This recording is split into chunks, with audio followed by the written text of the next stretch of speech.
I'm calling the business meeting, the November 12th business meeting of the Board of Education back into order. We completed executive session with nothing to report there.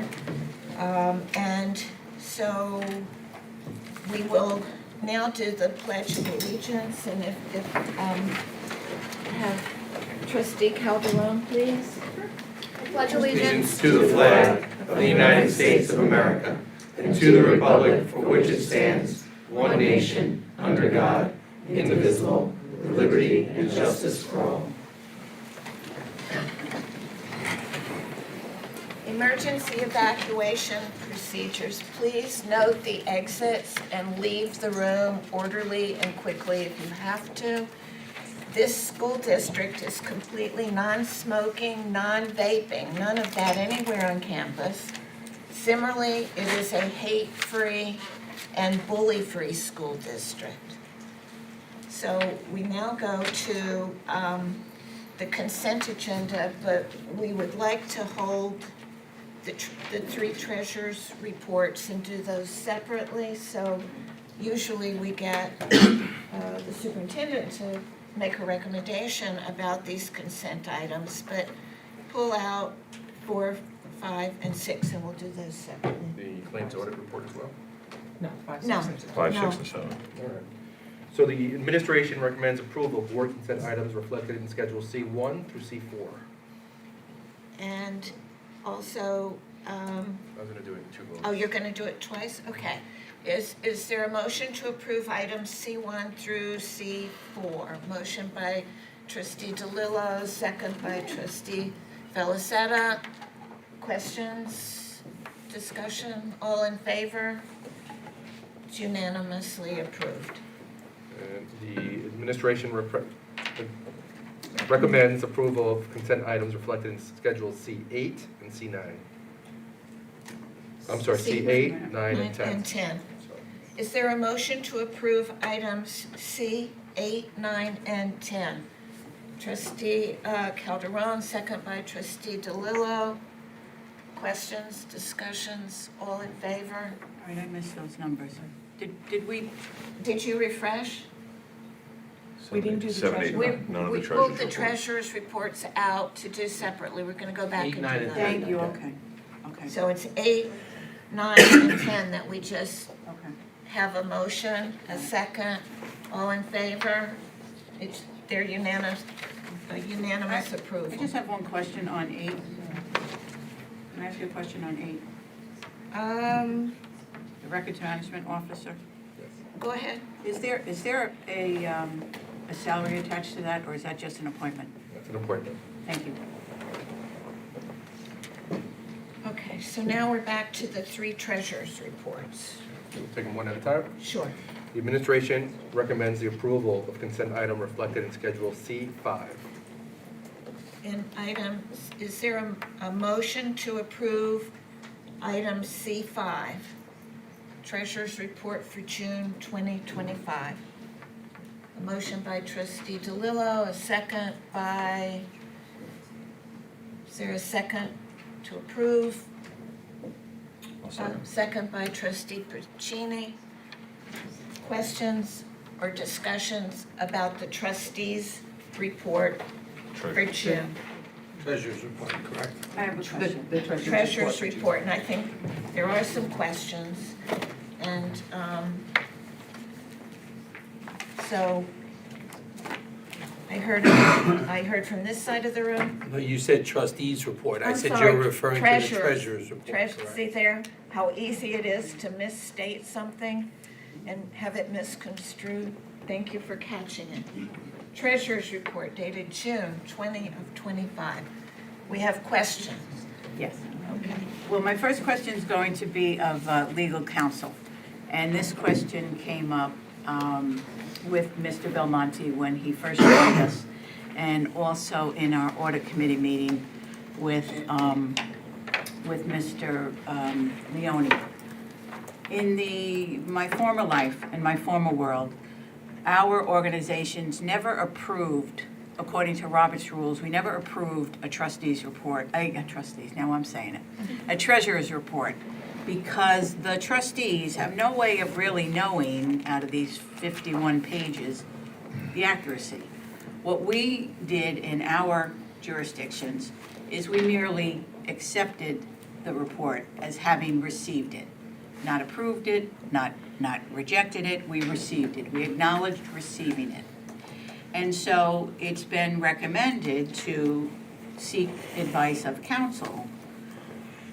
I'm no longer, with what we are going through right now, with our little hiccup here with our budget, I'm no longer comfortable with adopting or approving treasurer's reports going forward. Case in point, we're in November, and we're looking at June's operating report. The audit report, Treasurer's report. the treasurer's report, I stand corrected, thank you, trustee Ross. The treasurer's report normally gets to the board a little bit late because of the end of the year reconciliations, and needs to get to the auditor in order to complete the final audit by October. It was late this year because of what is going on, and didn't get to them in the time that it needed to get to them, and we're only looking at it today. The audit was able to be completed. We're going to hear from it a little bit, hear on it a little bit later, but yet we didn't formally receive it, approve it, move it forward until tonight. We're not going to formally do that, but yet the audit was able to be completed. So moving forward, I'm asking advice of counsel, and maybe you can't opine on it tonight, maybe you have to look at it further. But I'm not comfortable with approving treasurer's reports. And so that's my question going forward. And we have what, 3 to look at tonight? Yeah, we have 3. We have June, July, and August. Sure. Can I ask a question on top of that, which is, was this treasurer's report in June, is that the one that has been compiled by Mr. Belmonte? That is correct. Correct, because the first one that we were given in September, I believe it was Was for the prior? actually, no, we weren't introduced to Mr. Belmonte until October. And it was him who advised us not to use it because we suspected it was incorrect, and it indeed was. And so then we got the correct, which is also proving my case that it was not. Madam President, I think that, I'm going to bring up a point that, listen, call it professional caution, but you don't ask a question of counsel in an open meeting. It opens a huge door for certain issues and confidentiality as we open that. If this is a procedural question, maybe it should be tabled and brought at some other point, okay, but procedurally, you're correct on that. She's not answering it. But these are questions that will be brought back. It does affect whether or not we're going to proceed tonight to approve this treasurer's report. And my question about who prepared it feeds into my comfort level of voting on C5. So if there's any other questions or discussion, So then so council won't answer my question tonight, not tonight, we need to Okay. look into it in Okay. terms of moving forward. moving forward, because it is a procedural one, but we'll get that. Is there any reason we can't, is there any reason we have to approve these tonight? Is there any timely issue with this? I'm happy to speak to the law, whether in exec session or in public session. That's up to the I board. just really, Yeah. but I think the only thing we really need to know is whether or not we have to do this tonight, if we can table it to answer all these questions, so we don't spend all this time in public when we have a whole audit report to go through. That's where I'm coming from, I right? think that's a good question. So if it can be tabled without adversely affecting any kind of scheduling, Yeah, Then- subject to Mr. Belmonte saying something different, I'm not aware of any requirement that the board approve these 3 items tonight. All right. My next question, however, is, these were made public, correct? They're on the agenda as public? We didn't just see them in the administrative? They are public. They are public? Okay, because I don't want to withhold them from the public any longer. I know they've been foiled a number of times. They're in public content. So they are in public contact, okay. Just as long as it wouldn't withhold them from the public seeing them any longer. So procedurally, I think we're gonna need a motion to withdraw the motion to approve it. Yes, there's already been a motion. There was a motion motion and a second. We're in discussion, so we need a So motion to we withdraw. need a motion to withdraw the approval, And it has to come from the person who and made it the has to motion. come from the person who made the motion, which was trustee DeLillo. Would you like to make a motion to withdraw it, or no? I make a motion to withdraw my first motion. Okay, and do we have to have a withdrawal of the second as well procedurally, or no? I don't believe so. Is there any But objection? there's probably no harm in doing it, I so. agree. I'll second the motion. The second, you've withdrawn, so the motion to withdraw the original motion, all in favor of withdrawal, it's unanimous. Now, I think we should apply that to the next two treasurers' reports as well, and Well, come there's back. no motion, we can There's just no pull them. motion. Yeah. We don't need to do anything, we just We pull just them. don't call it? Yep. Okay.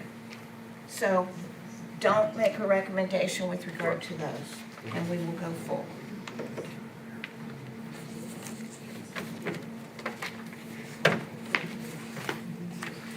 Oh, so now we are down to superintendent's report.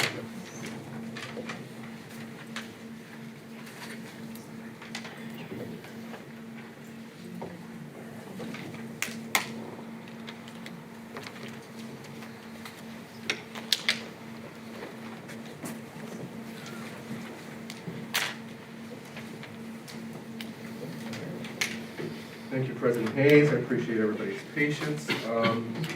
One of the things I wanted to accomplish tonight is give an update on our strategic plan. I'm going to be as brief as possible, but since we just finished the first quarter of the school year, and we said we would update the board on a quarterly basis, in terms of the status of the strategic plan, I thought that would be important.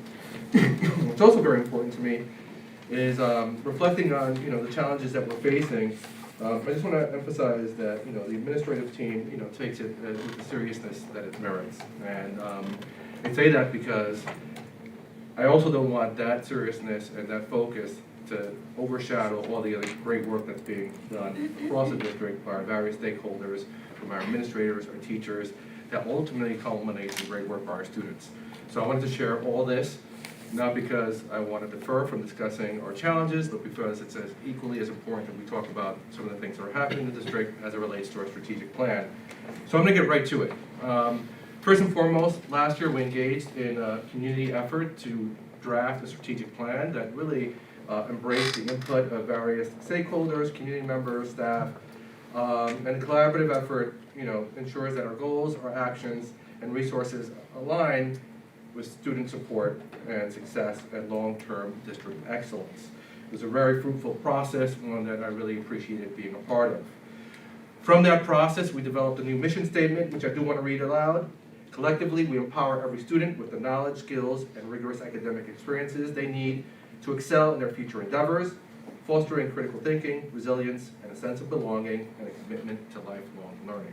It's a great mission statement that, again, was drafted through our collaborative efforts. Which leads me to our vision statement, which I'll also read. We are a high-performing, inclusive school community that prioritizes students, fosters excellence, and ensures equitable opportunities for all to achieve their fullest potential. Through high-quality education, critical thinking, and core values like honesty, perseverance, and compassion, we prepare lifelong learners for a diverse, evolving world. Together as partners and mentors, we create a safe, supportive environment where every student is heard, valued, and empowered to succeed. Which again, is a great vision statement, which leads us to our core values as a school district. And these core values apply to everyone, students, staff, and community. And again, these were derived from the input of everyone who participated in this process. We start with honesty and integrity, which goes without saying. I don't need to read the descriptor, but the integrity is something that I value to a great deal moving forward in how we sort of interact with each other. Second, respect, part of our Clipper pride. I think one of the things that the country needs more of is the respect for divergent perspectives and the ability for us to talk and engage in fruitful debates. And again, appreciating that people do have different perspectives and experiences based on their sort of backgrounds and their belief systems. Third, valuing every student. Every student in our district should feel like they have a sense of belonging and that their voices matter, that they feel seen and supported for who they are. Giving and doing our very best. It's a commitment just to doing what's right for our students. I think we often get caught up in a lot of conversations that stray a little bit from what's at the center of our work, which is our students. We basically collectively work together to empower our students for college and career readiness. And I think we should always give our very best, which is the D in pride, the diligence. Solution-oriented, this is an important one to me. Often we gripe and we vent about the things that may not be working our way or things that could be better, but really being solution-oriented and looking forward to that when we get together and we put our collective thoughts together, because we appreciate diversity, not just in terms of who we are and our backgrounds, but diversity of thought. And the more people get together with divergent opinions, the better the outcome will be in the end. So I love the fact that we want to be solution-oriented, especially as we move forward and we face these challenges. Student-centered again, goes without saying, this is why we're here as a school district. Equitable, we want to make sure that there's fairness, regardless of what your circumstance may be as a student or where you may come from in our community. We want to make sure that we're equitable and doing our best to create an environment where they can succeed. And finally, community engagement. That's something that we're continuing to work on and improving through various sort of platforms, which you'll see a little bit later.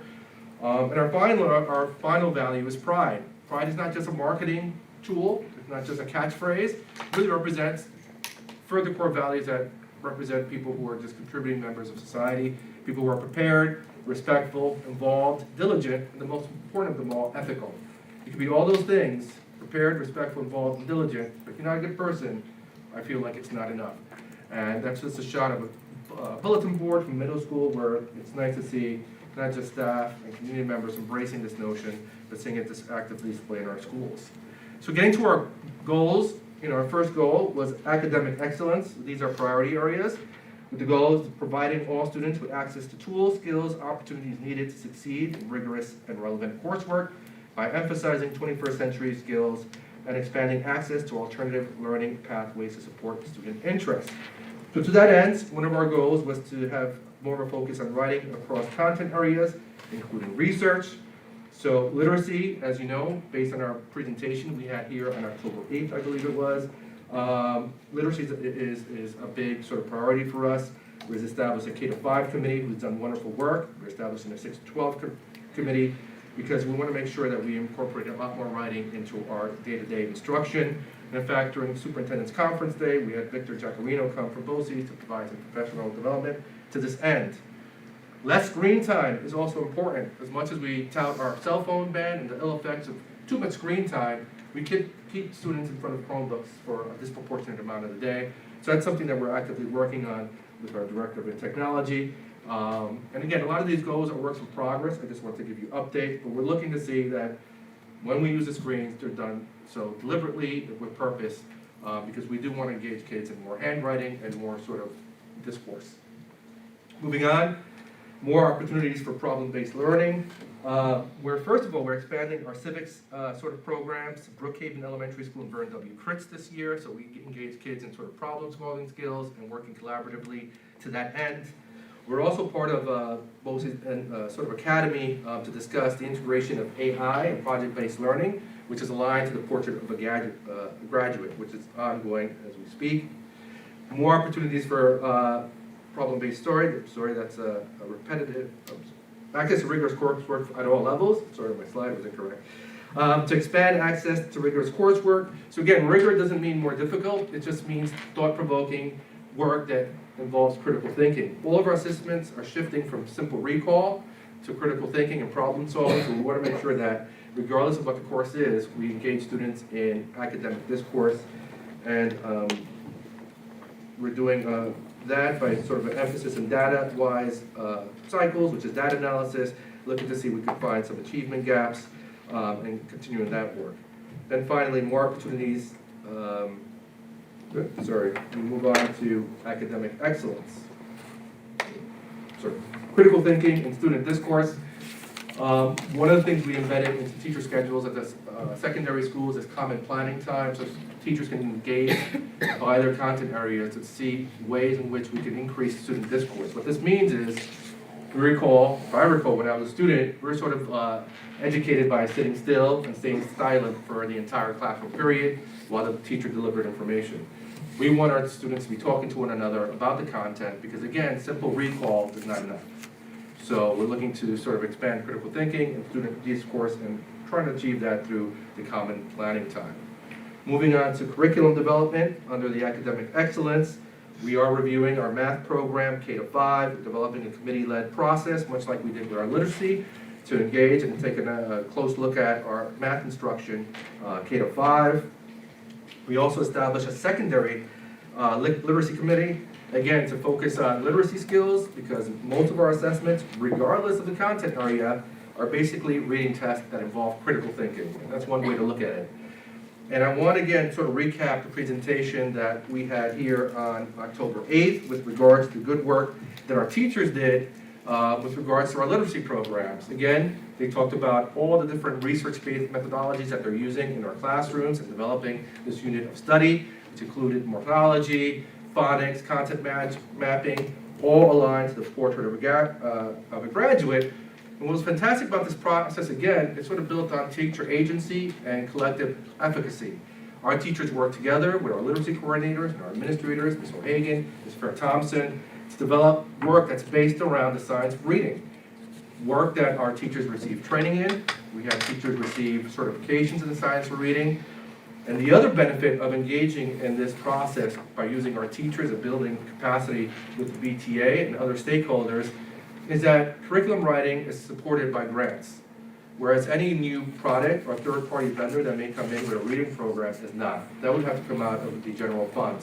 We're contemplating, for example, piloting magnetic reading as a reading program that comes at a cost of about $250,000 a year, which again cannot be funded by grants. So we'd rather invest in our teachers to build that capacity and to address literacy across the district.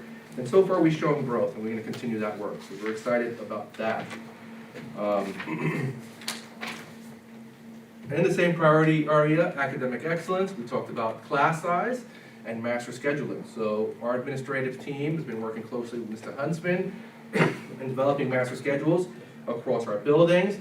I did want to share some data. I apologize, it's some small, but average class sizes for kindergarten in Kramer is 16, Critz 19, 21 at Brookhaven, for first grade 21, 26 at Critz, 21 at Brookhaven, the second grade 20, 18, and 24 respectively, third grade 19, 21, and 20. That column or that chart in the middle there basically has every section and every class size.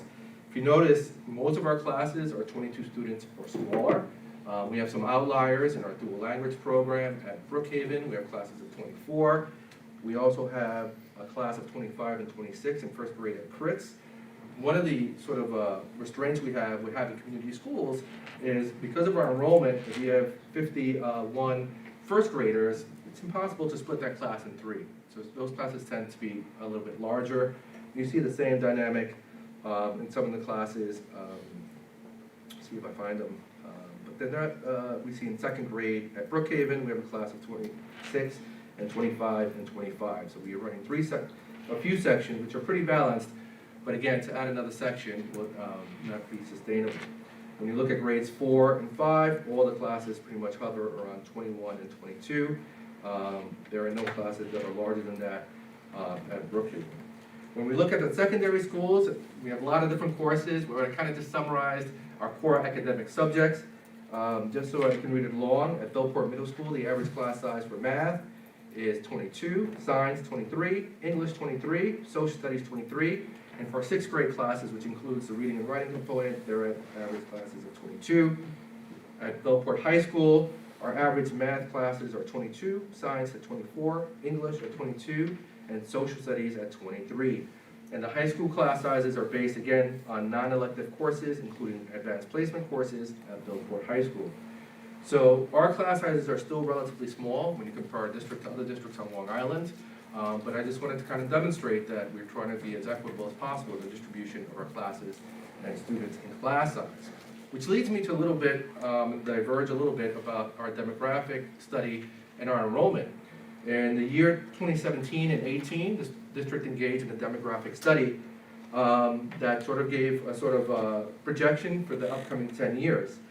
During that time, during that study, the enrollment in 2016 at the end of that year was 4,325 students. And of those students, not of those students, additionally, we had 336 students attending non-public schools, which includes private and parochial. I didn't look deep enough to see if that included charters at the time. I don't believe it did. But in total, we had 336 kids attending non-public schools, or roughly 7.2% of the kids in the district. This study predicted our enrollment for the year 2025 to be 3,761, a dramatic sort of decrease. The actual enrollment as of the October enrollment report is 3,658. So we have seen some declining enrollment. In terms of non-public schools, we have approximately 6% of our kids attending private and parochial schools at 220 total. This is based on 2024, as we'll get our beds data from this year later in the year. If you look at the trend, 21 is 224, followed by 227, 213. So that's been pretty static. And in terms of charter schools, we're at 27 students attending charter schools. In the previous year, it was 28. So again, if you add these two numbers together, that hasn't really changed, and that sort of statistic hasn't changed in terms of how many kids are attending non-public school. What has changed is our demographics since this study was completed. I shared this chart last year just to demonstrate how our costs over that set period have increased by $22 million despite the drop in enrollment. And the reason I bring this up is because our projections in this last study that was really comprehensive, it looked at our building use, enrollment, ends in 2027, just 2 years from now. And since we're facing these challenges and we need to create or develop a corrective plan moving forward, it's important that we engage in another comprehensive demographic enrollment analysis to make predictions of what the district is going to be facing in the next 10 years. This was a recommendation made by Mr. Belmonte, which I think is worthwhile, and certainly worth the investment because, first, the study is aidable, but it represents a responsible investment for future planning efforts. So this will look at our facilities, it looks at everything from birth rates, so that we get a clear idea of what we're facing in the next 10 years. Moving on. Before you move on, Yes.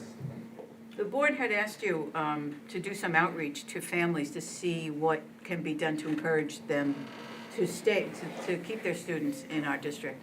What outreach have you done to try to keep their students? So right now, we just said mailing out a newsletter. For this year, we want to schedule a meeting with our real estate brokers and those types of outreach. But, you know, what the statistics show is that basically the same relative number of students have been attending private parochial schools in our community for at least the last 10 years. Have you met with any families?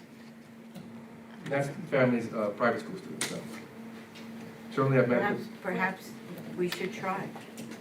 I One think thing.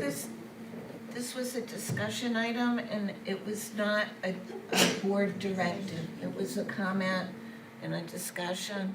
So I think that for purposes of tonight, it's good to see the comparison to the study that was done in 2016 compared to now.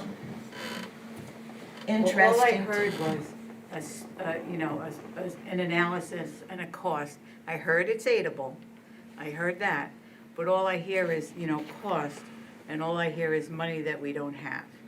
So I would rather hear, let's try and do more to encourage families. Let's see what are we not offering what is it we don't have that we perhaps can offer and entice families to be here, to stay here?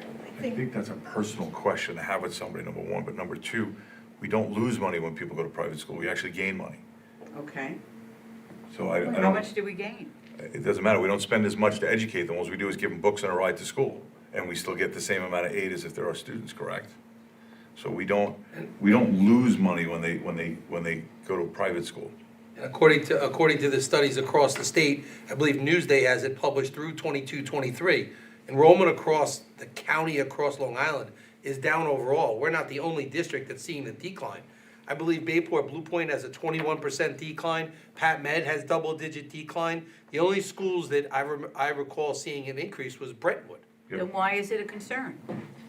Because we're built to cover these many people. We have multiple schools, multiple buildings. That's a practicality for any business or any entity. You're shrinking in size. You served 5,000 people before, I'm gonna serve 3,500 people tomorrow. But we reference the people that are going to private schools, so then And the why are we numbers are the referencing? same. So you have a dwindling population, and now it's 6% of a smaller number. Before, it was 7% of a larger number, which means that the total number is actually reduced. Not only by 1%, 7 to 6, but the fact that those numbers are based off of a greater number to a lesser number, the 6% total actual bodies is less than the 7% that existed before. Well, I want to know why those numbers mean Those something. were included because I wanted to give a full picture of our enrollment and our community, so I included those. I think it's important to know how many of our kids are going to private programs. And we've asked that question, I know I asked that question, because the narrative is more and more kids, or more and more families are unsatisfied with education, so they're going to private school, and this proves that that's not true, right? Because we know that these numbers, there's people who go for religious reasons, vaccination reasons, maybe services or whatever else. So I can tell you, I know at least 2 families that live in the district, that go to private school. They live in the district because we provide busing. There's districts like Blue Point that have no busing whatsoever. So that's one of their considerations when they go there. There's not a knock against us, they believe that's a better choice for them. And I don't want to speculate in terms of the mindset of families here, but in my experience, families that move into certain districts come in with the notion that their kids will be attending certain schools on Long Island. Had that experience in Nassau County. We made a concerted effort to just advertise, and I think the best approach is to continue advertising the great things that are happening in our district. I've always been a proponent of public schools. I think we offer a lot more than private schools. There might be more parent choice, I think, in terms of the experiences that students have in private schools because they're paying tuition. In terms of the diversity of course offerings, our expansion of college-level courses, and just the idea that you get to exist in a diverse community like ours, I think it is invaluable. Well, I know with the presentation we had last meeting, and what the guidance department was able to put together, we did very much appreciate that information and suggested that it would be worthwhile to share that with the real estate agents. So I look forward to see what you're going to present to the real estate agents. One thing I'd like to ask, just, I know you can't go back and look at 2016 numbers, but for this year's numbers, touching on what Mr. Ross said was, there's 220 kids going out. Do we have that by a grade level breakdown, just to kind of see if there's an increase We can get it. as we? it's an interesting question. We could get that in the update. Yeah, if 2016 is available, that'd be great. I know that's gonna be probably relatively hard. Yeah, but definitely for 2024. Overzealous. Okay, good to see So I'm going to continue. Next was the student experience. That goal, or that priority area, was to foster a supportive, connected learning environment where students feel safe, secure, and valued by prioritizing meaningful relationships, balancing the use of technology and instructional practices, and promoting social and emotional well-being. So to that end, one of the goals was to have more access to mental health professionals. We've accomplished that just by virtue of our partnership with Northwell Health.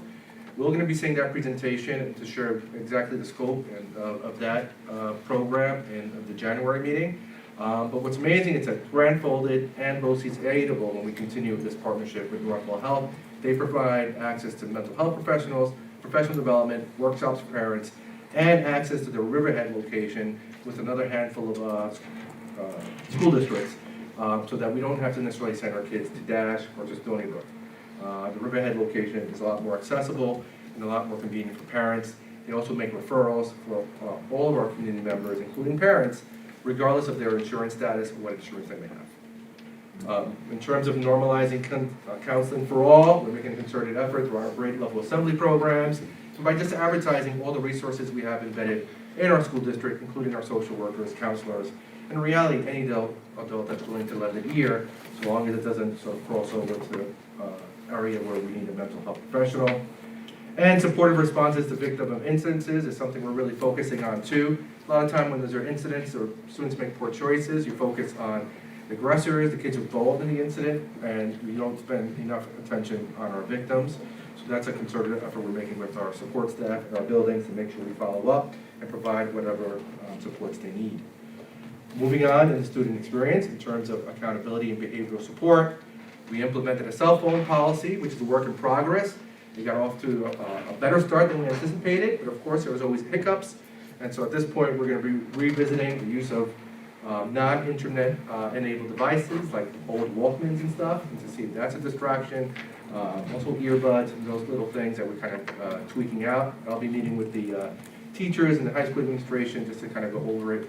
But it's gone pretty well, and what I've heard back from students at the high school level, when I met with the student advisory group that Madison was a part of, is they're kind of enjoying it. Those that kind of adhere to it, of course, there are people who are going to try to sneak a cell phone in. They're not naive, but in terms of the classrooms, students seem to be a lot more focused and attentive by virtue of not having access or easy access to their cell phones. Systems of checks and balances for code of conduct implementation. We're meeting on a monthly basis with the building administration to make sure we all understand our code of conduct in a consistent manner. In fact, some of those discussions led to amendments that we made this year to the code of conduct. So that's been very fruitful.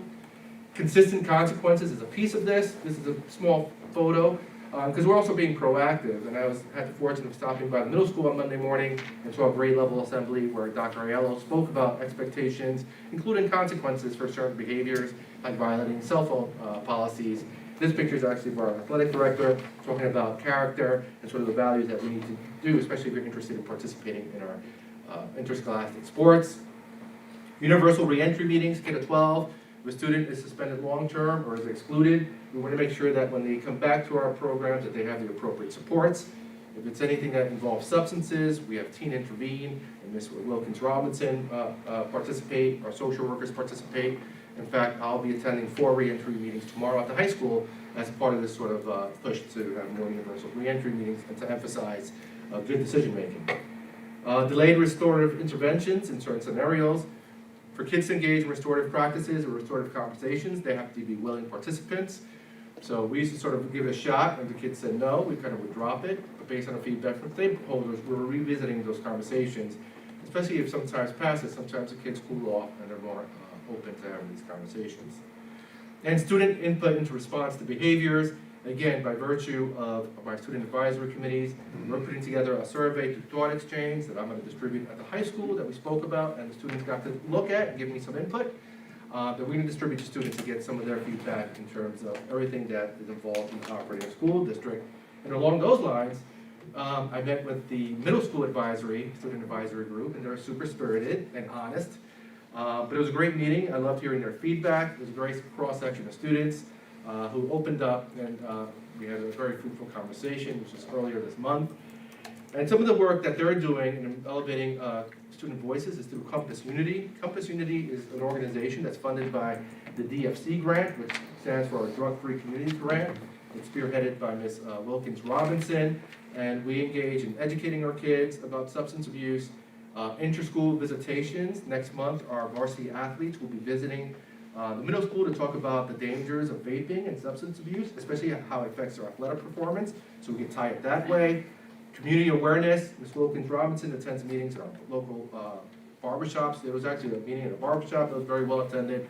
She also corresponds with the Suffolk County Police to identify any area stores that may be selling vapes to minors, and targeted interventions through our Teen Intervene program for the student engages in vaping or substance abuse. And again, this is all grant funded for a grant that we applied to a couple of years ago. And in this picture of the Compass Unity, we were just judging some of the posters that middle school kids created to create some drug awareness for Red Ribbon Week. And Mr. Hartwell, the young man there, is actually part of the National Guard. He's studying substance abuse with youth and trying to implement some resources through the National Guard to help our students out with these presentations, which is great. We're also looking at St. Charles Hospital, which is also sponsoring a free substance abuse prevention treatment program that we sort of shared with our community. So we're doing great work in that regard. Continuing with the student experience, opportunities and experiences, staff buy-in to restorative practices. This is an ongoing practice. We did reduce the amount of restorative coaches we have in our buildings, our K-5 buildings, but we're still engaging in restorative practices. grab our coaches at our secondary schools, and still promoting the use of restorative toys. In addition, regular use of community circles is a part of the way of getting our kids to sort of connect in a non-threatening way. I think in one of our board advisory committee meetings, we engage in a community circle, and it is a great sort of process to talk, to connect with people, and we're still encouraging that practice. Building a culture of enjoyment is an important one. I think especially as we face challenges, it's really important that we remain optimistic and confident that we're going to meet these challenges and rise above them, and that at the end we'll be better for it. So as much as I am unhappy about the situation we're in, I'm very dedicated to serving this community and moving forward in a positive manner.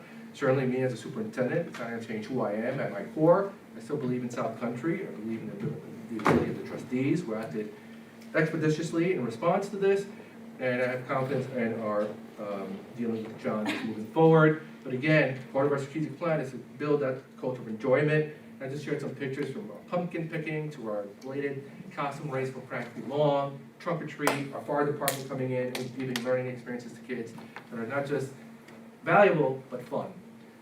More community building, again, it's about our community resource network, meeting with our community organizations, bringing community groups into our schools, like SEED. I'm certainly working with the South Country Education Foundation, who will hopefully accept our grants later in the agenda tonight. At our next board meeting, I'll give you my formal recognition, which I didn't want to do prior to the board vote.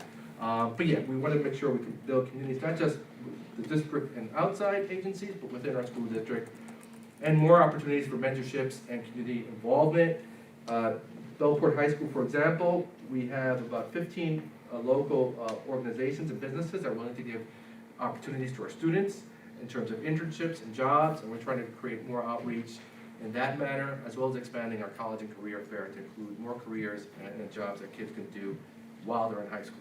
So I'm excited about that work moving forward. And in terms of engagement and student enjoyment, it's really a pleasure to attend the football alumni game. The response from the community was great. A lot of people came out. It's also great to see generations of student athletes come back to support. A great event. A lot of the trustees were there to witness it, and it was a hard-fought victory that led to our playoff berth, which I wanted to, again, keep talking about the student experience and enjoyment. I had the pleasure of going to Smithtown East for the girls' varsity volleyball game. We were not victorious, but they played with a lot of pride, and they even engaged, I don't know if you can see the picture, but the student athletes were kind of bench pressing each other after aces were served, which was kind of wacky to watch and fun. But even though they were sort of never had a lead in the game, the girls were very much having fun and playing with their hearts, which was really nice to see. Which leads, of course, to our football playoff game. Really tough loss to Northport. Our Clippers fought in the very last few minutes. We scored 2 touchdowns, so that we lost by just 1 touchdown. And I give credit to all of our student athletes, and of course Justin Sorrentino, who plays top 20 in golf. We're going to be sharing all of the number of scholar athletes that we've had for the fall, and once the season's closed out. And I also wanted to announce that middle school sports started this past Monday with tryouts, and next Monday we'll be starting our winter season for the high school. Moving on with some more community enjoyment. It was fun going to Frank P. Long for the Trick or Treat Street. A lot of creepy characters in the audience, especially the one with googly eyes. This was a little bit mean-spirited, I have to admit, because there you see 2 skeletons, and it read "Last Super Bowl Party for the Jets." So as a Jet fan, that was didn't sit well with me. And of course, I want to give a shout out to Ms. Brzezinski, Ms. Olberg, and our PTA president, Mrs. Scarsman, sorry, for participating as Bowser, Mario, and Luigi. They were on patrol, making sure the kids were safe. But it was good walking around. Equally as fun was Trick or Treat Street at the high school. What I love about that event is that it involves students, staff, and elementary school kids together, all participating in different activities and just fun times. Some more pictures of some more characters from that night. A lot of Loraxes, and there was engaged, some face painting happened, and I had my face painted as well. So credit to the young student who had the courage to face paint the superintendent. Moving on, operations. So this is a third priority area for us, and that priority reads as: we will enhance school district operations by fostering a supportive work environment, upgrading facilities, improving communication and transparency, strengthening parental involvement, and increasing community engagement through active participation and partnerships. So all staff input is something we're working on, again, with thought exchange. Much similarly, like we did our strategic plan, we want to start involving our staff in safe spaces where they can sort of communicate their concerns and their ideas to make our experiences better. We also reviewed staff inequality across schools in terms of the assignment of like teaching assistants and teachers to make sure classes are equitable and equitably supported across the district. Additionally, staff recognition is something we started work on. The middle school is kind of taking the bull by the horns. In September, you see a picture of Miss Rebecca Donovan, who was the champion of the month and received the championship belt. And for October, the champion of the month was Gabby Coyne, who was named at a faculty meeting. So again, we want to engage in more staff recognition because our staff do amazing things. And in terms of staff morale, when you're going through some challenging times, this becomes one of the biggest challenges. And for me, this is something that I really want to actively work on to, again, give assurances to our staff and our community that we're going to be meeting these challenges with the due diligence that it merits, and that we need to keep our heads up, especially now. It's important that we maintain our positive outlook and, you know, engage in some community sort of input so that we can sort of meet these challenges together. Staff morale is something that I certainly appreciate. Moving on to our facilities, ensure ADA compliance in all buildings. We're pretty much there. We installed ramps at Kramer, at Head Start, a ramp in our high school auditorium, and as needs arise, we respond promptly to the ADA compliance. Maintain a high expectation for cleanliness in facilities. That's always a work in progress. One of the things that works against school districts, and this doesn't sound like I'm being a little litigious, is that our cleaning products have no odor. We're not allowed to use anything that produces or emanates a smell. So sometimes things are clean, but they don't smell clean. I was used to my mother cleaning my room with ammonia. Imagine that, Madison. I survived it, but certainly that smell of pine sol signified to me that things were clean, and now we're using products that emit no odor.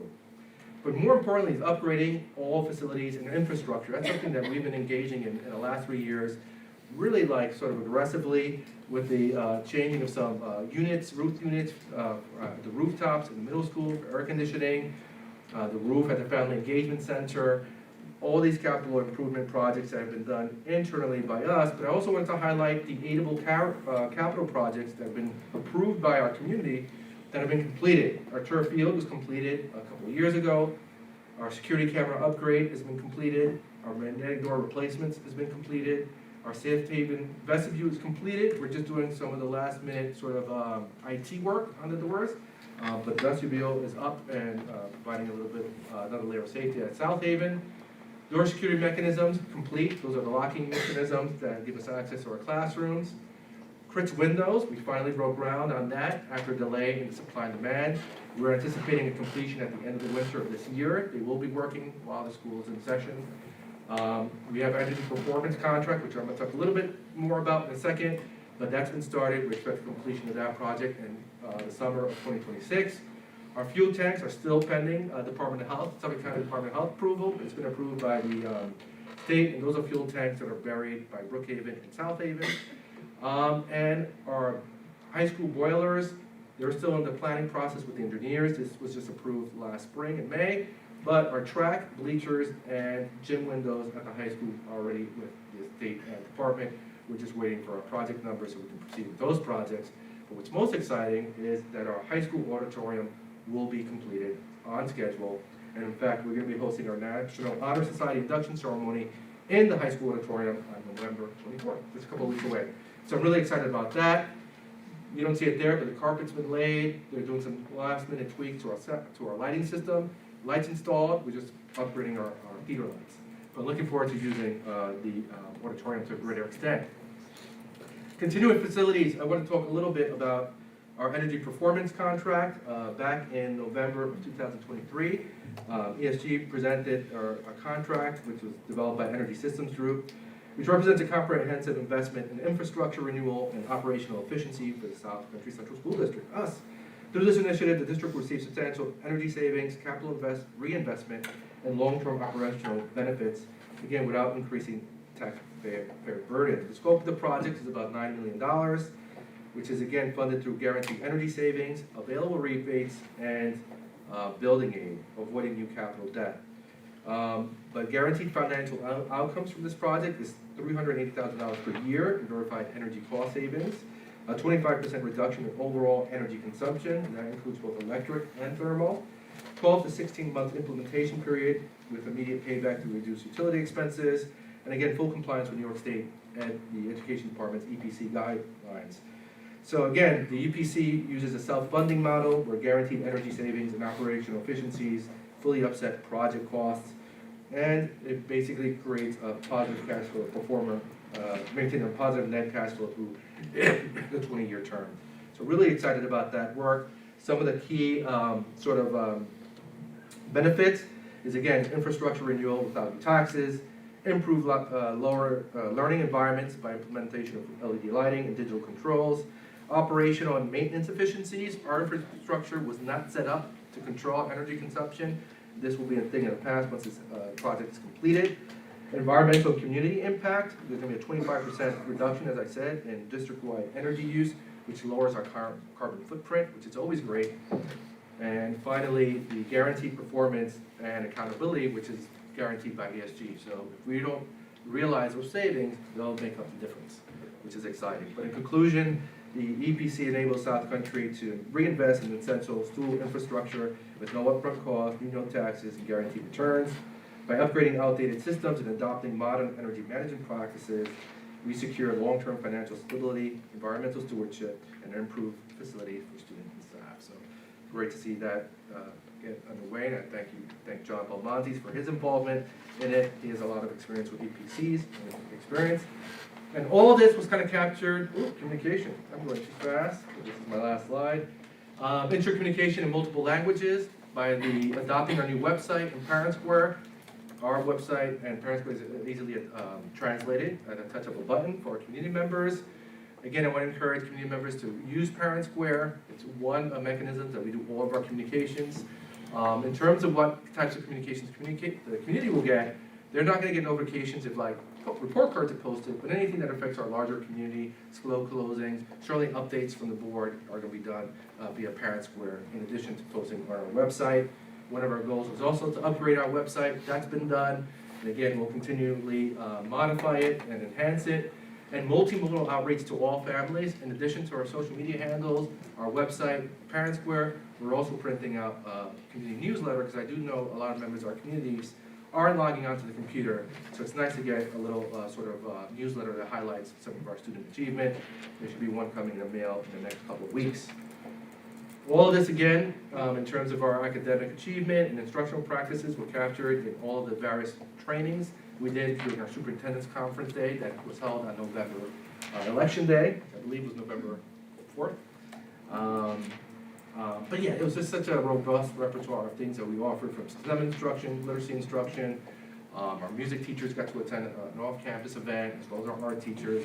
So really fruitful day, so I just want to thank our administrative staff and our teachers who were involved in planning this and making the day a great success. Again, I encourage folks to log on to our website for any relevant information and updates. And again, a lot of things, great things are happening in our district and will continue to happen, so please visit our various social media handles, utilize Parent Square for parent communications, and tomorrow, we'll have our financial aid planning night at the high school at 7, which will be hosted by our guidance department and staff from Hofstra's financial aid office to provide information to our high school parents who are contemplating financial aid and FAFSA forms, as well as our curriculum fair tomorrow at 6 p.m. at our high school. I encourage trustees to stop by. This is always a great event where students highlight their content areas. So if you make it tomorrow at 6, come on down. And that concludes my superintendent's report.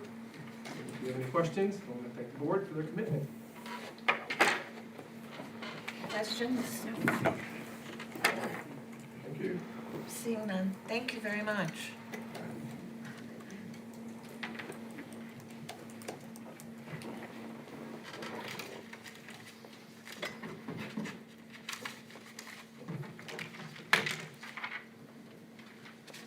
Trustee and advisory committee reports. I'm going to start with our student ex officio member.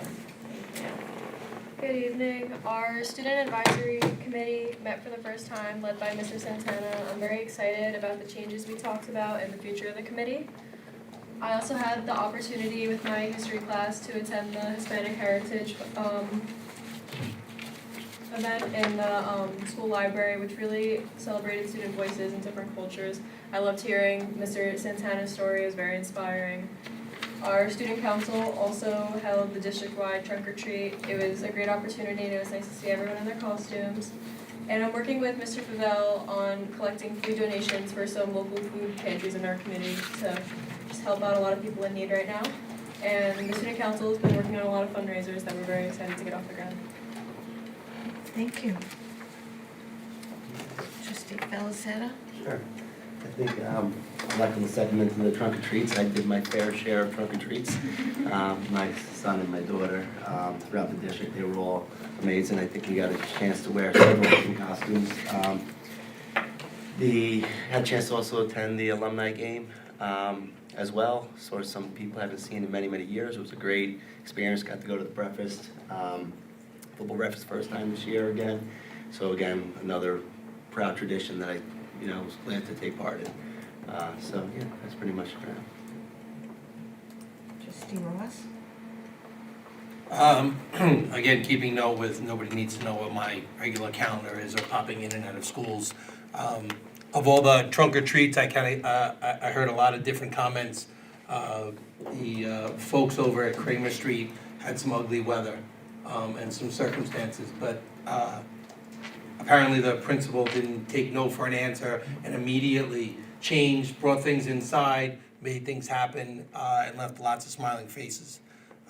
Lots of comments were made to me about that, so shouts out to Mr. Clark at Kramer Street for not giving up and taking the initiative to make sure that it still went forward and not looking for the easy out. Not an easy thing to do, changing on a dime. So to his credit, one thing that stood out. Otherwise, a lot of work to do and just keep moving forward. Trustee Calderon? Oh, sure. So I was invited to attend the Center of Excellence induction ceremony, which is being held at the high school tomorrow. This program began as a club for first-generation college-bound students and has since expanded to include high-achieving students that are recommended by their counselors. So I look forward to being there in support of our students tomorrow. As well, I attended Halloween-related events, was able to support the PTA, and just we're all working very hard. So that's all I have. Trustee Felice? Thank you. I'm going to hold my report until the end, since I know we stand in between us and the audit report, except to say I supported every single pie, Thanksgiving pie fundraiser, and my freezer will be full of pies for the remainder of the winter. Thank you. I have nothing. Nothing? I have a few things. At Brookhaven, as a follow-up to my report at the last meeting regarding civics in the schools, grades K through 3 voted for a movie for PTA night. This time the school voted with me. They picked Lilo and Stitch over Mario Brothers, which was a great, again, civics lesson for the students, the voting process. And then the meeting was shown during PTA movie night, which I believe was last week. Brookhaven also has begun the Thanksgiving campaign to help South Country community. Paper feathers were sent home with students to decorate as part of their Theodore turkey display. Love that it's Theodore, not Tom. Many families, including staff throughout the district, and the Stop and Shop Blooming for Good proceeds. Again, if you buy flowers at Stop and Shop, ends in 99 cents. Food Pantry gets a portion of that. Have generously assisted with this. To date, $579 has been collected. Thank you to the teachers in the high school and middle school for meeting with parents this past Friday, parent-teacher conferences. They get to deal with me as parent. I give them a lot of great points for that. The teachers I spoke to all had great information to share. I encourage parents and guardians to take advantage of these days to have meaningful conversations about their children with their teachers. Again, today I was lucky enough to go to the middle school. I sat in 2 presentations. I want to say thank you to the veterans who shared their stories today at the middle school and to the staff coordinating the visits and sharing their classrooms with them. And then just one of the things. At this time of year, food drives are happening in all our schools. Please donate what you can and where you can. Special from Brookhaven, a thank you to the high school staff for their donation of 20 bags of food to the pantry at Brookhaven, supporting families in the district. Thank you. I also went to the alumni football game, and you probably could find me at my usual spot in the seat, in the stands on the 50-yard line. But what was so good about that this year is I was sitting with parents of members of the cheer squad. So we were able to have a nice discussion about the benefits of that program for their students. I also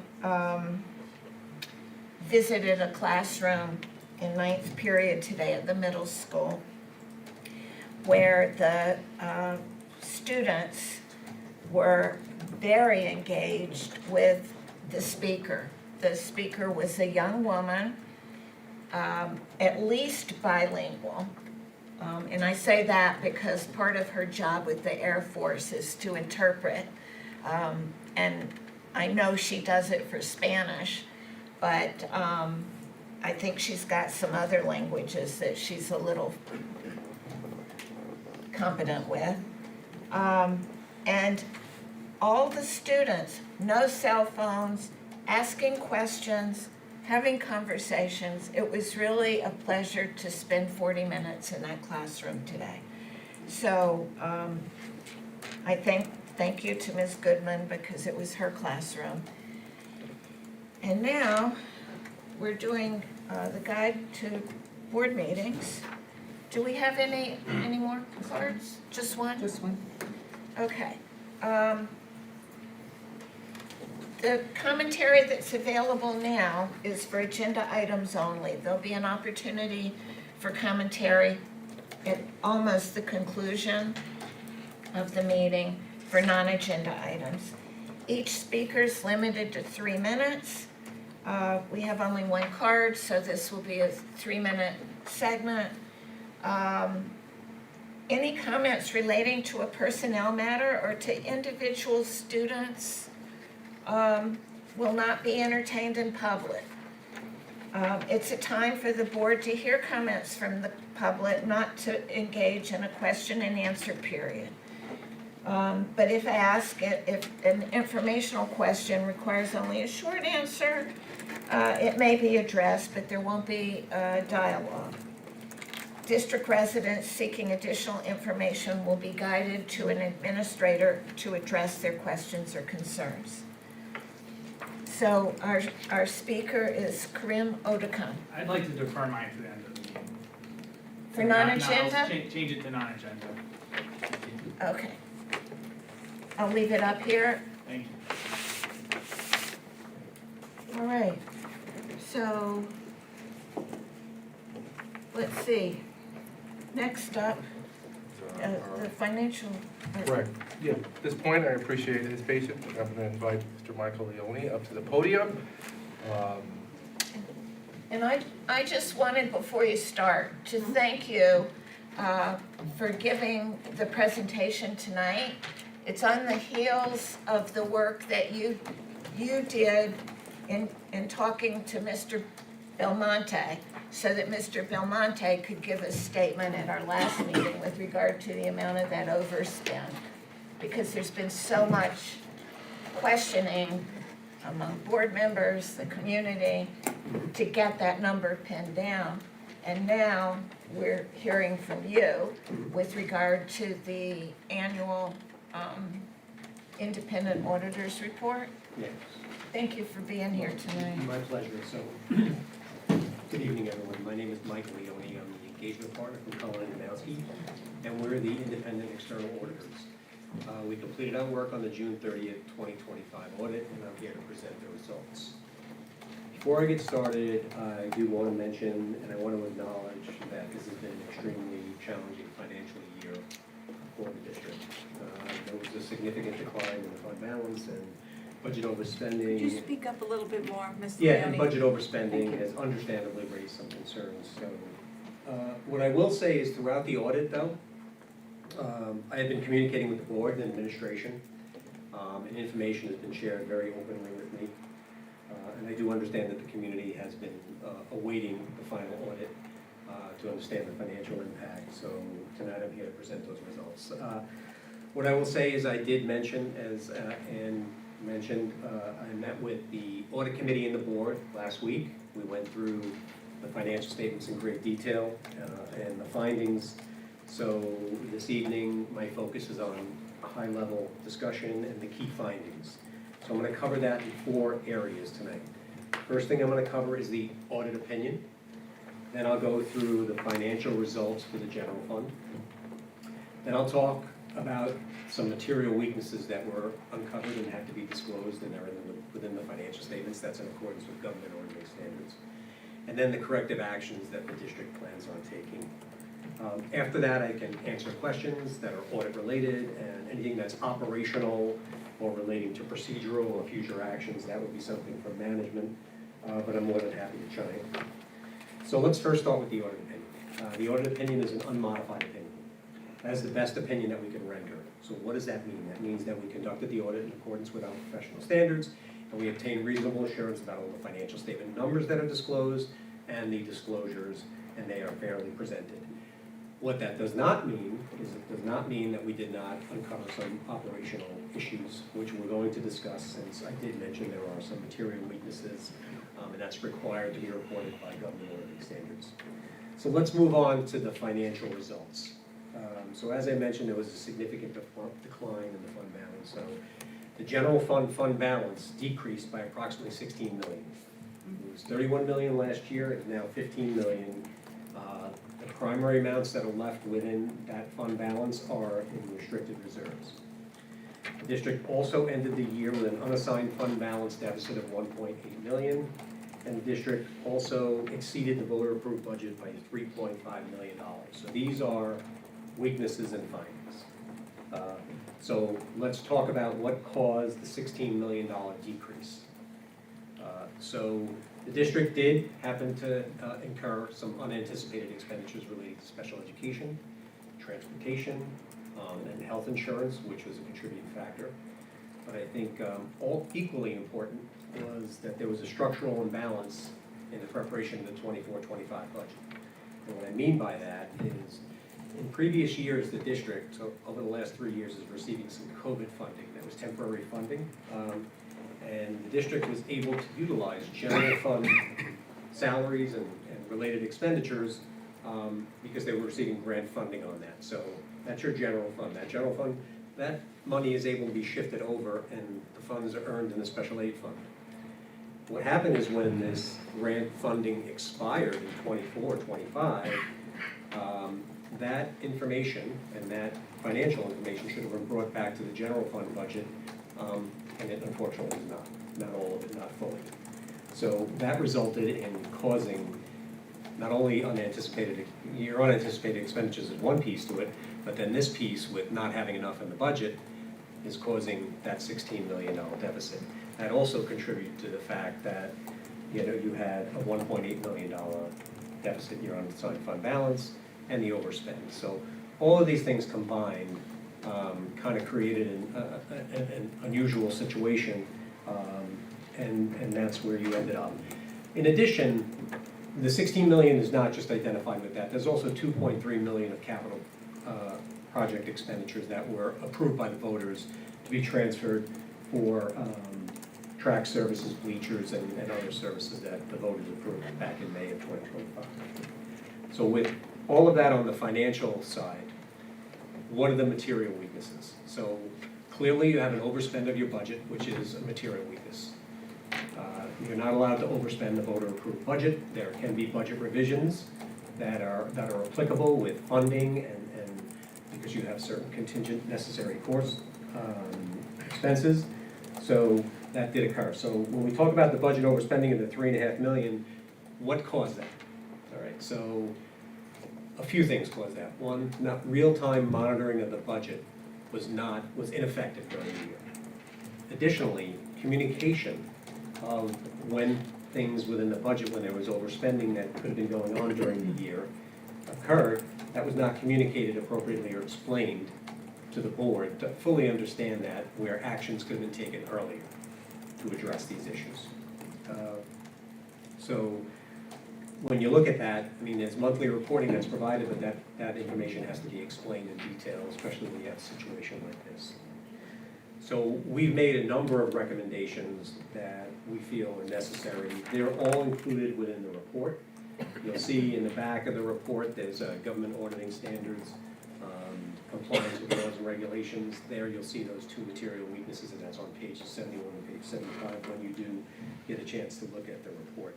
So what do you need to do going forward? You need to analyze the spending trends and mandated costs during the budget development. Provide regular detailed budget to actual reporting. And then we're gonna also talk about what management's plan is too. Perform timely budget transfers and over expenditures are projected. Implement stronger controls to prevent purchase orders from exceeding budgeted appropriations. And ensure that the board fully understands the financial reporting and early warning indicators by providing timely reports. The other issue that is a material weakness is your financial condition. So your fund balance decreased by $16 million. Your unassigned fund balance is in a deficit. So those are big financial issues. So what needs to be done, based on our recommendations, is implement some cost reduction measures for 25-26, and thereafter to try and reverse this situation. Develop a multi-year fiscal recovery plan with goals that you can set and achieve reasonably without disrupting so much within the school. Always ensure recurring revenues match recurring expenditures to make sure that you don't run into the situation where you will have a decrease. You always want to try and generate surpluses as a district. Clearly you did not this year, and you wound up using your appropriated reserves and your appropriated fund balance. In the past, you've had that ability to use, even though you appropriate that, you've had the ability to use that, but you've also come in underspending your budget and coming in over on your revenues, which have helped with your fund balance. That was unable to happen this year. Consider short-term financing options for your cash needs. Monitor and report financial conditions monthly to the board, and definitely maintain transparent communication to the community throughout. You want to be very, very clear when situations like this occur, and that you're reporting that information as timely as possible. So the corrective actions that John and his team have come together and put together are definitely involved, and he can talk a little bit more about it, but I'm just going to kind of summarize. Stronger budgeting process. Using historical spending data, knowing when costs, building the budgets, making sure that you're taking into account these expirations of COVID funds and what really belongs in that budget and what necessary cuts may be and what spending measures may be necessary. Monthly monitoring. You have to make sure every month that you're looking real closely at this. If we're overspending an area, we're making sure that we're taking care of that and what's the issue and how do we handle that. Putting in various different system safeguards to make sure that you can't exceed budgets and these appropriations. And of course, there's got to be a training process on this, right? Everyone needs to understand the financial reports that are being issued on a monthly basis and what they mean, and how do we react to that to make sure that we're not in this situation. So this is, an unfortunate situation. It's going to take a few budget cycles to repair this, but I think, John and his team are looking real closely at some of these things, and they're going to implement measures. I know that they want to implement certain measures by January of 2026, and then with considering the financial condition, the multi-year, that instituting this over multi-years to try and resolve this issue as it relates to the financial stuff. So that kind of summarizes that.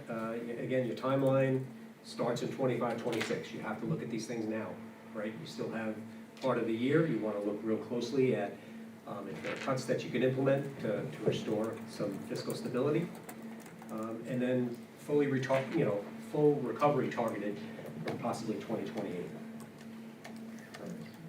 So that summarizes the audit results. If there are questions that relate to the audit, I'm more than happy to answer them. As I mentioned, if there are questions that relate to procedural or corrective actions, I think John, I'll invite him up here and he can answer that. But again, I'm more than happy to answer any questions. You know, unfortunately, as external auditors, we're not part of the budget process, we're not part of the real-time monitoring process. We also have to maintain our independence, so we can't, we come in after year end, we audit your financial statements, we give you your numbers, we give you an opinion, we let you know. We do look at compliance areas, we do look at various areas of controls, and we'll opine upon them with respect to any findings that we have, but when we don't do an internal control audit, so just want to be very, very clear with respect to that. So, if there are any questions? I have one. Could you just clarify Yeah. the material We- material weaknesses that you mentioned? Yeah. And in all the years that you've been doing our external auditing, have you ever found material weaknesses in our finances? Since I've been here as partner in 2022, no, I have never found material weaknesses in your finances. And so it's related to the budget overspending, and you attribute that to the budget, failure to budget the COVID funds and unexpected expenses that we've heard about. And those are basically procedural kind of things that are being dealt with under the corrective action plan that's being done through the business office. Is that correct? That's correct. You know, and within the body of the report, as I mentioned, specifically the pages 71 to 75, and I want to make that very clear because I think people should look at the report. Throughout the report, we talk about the situation, and specifically those material weaknesses are identified in the back of the report of the government auditing standards, and they're very detailed as to the cause, and what the recommendations are, and then of course in response to the corrective action plan, which is really, really important to turn things in the right direction. Any other questions? Yeah, can you just explain or perhaps elaborate the numbers that are pushed around? You have the $3.5 million that's the overspend versus the $16 million reduction. Sure. In most of us common terms, reduction in my bank account means I spent. So if I have a $3.5 million number of overspent, my bank wouldn't allow that. But in this case, you're talking about the two different buckets or examples, and to make that a little bit more clear, because it really does create a little more of a fog for the non-financial. It's a great question, and I'm glad that you asked it. So when you think about the $16 million decline in the fund balance, that's actual expenditures. So how was what were your revenue sources? What were your expenditures? You had other funding sources. That was $16 million decrease. On the budget side, you started out with a $143 million budget. You had some budget revisions, but your expenditures still exceeded that. So that's budget, right? So budget and actual are entirely different, right? You budget your expenditures, but what your actuals come in different. So if you have unanticipated expenditures, they're not budgeted. If you have COVID-related stuff that was not budgeted, it's going to come in over, so that's going to cause you that $16 million. But on the what you budgeted and where you ended up with revisions was $3.5 million. So let me, if I can explain it clearly, then I understand it. Yeah, sure. So then, am I to understand then that the budget for the 24-25 year essentially accounted for or planned on spending $12.5 million of monies above and beyond the revenues that were coming in? Although that was approved, we also spent $3.5 million too much. So the budget did not, no. That's not, the budget did not plan on spending $12.5 million. That's what was a result of the budget being structurally imbalanced and the unanticipated costs, right, when it comes to the budget. Because if your budget was fully anticipating these things, you would have had a higher budget, right? You had a lower budget because of the COVID-related structural imbalance and unanticipated expenditures which were not included in the budget. So that's an unfortunate situation. So I understand how you can see, you have some, trying to understand what the budget difference is versus the actual difference, but that's really why.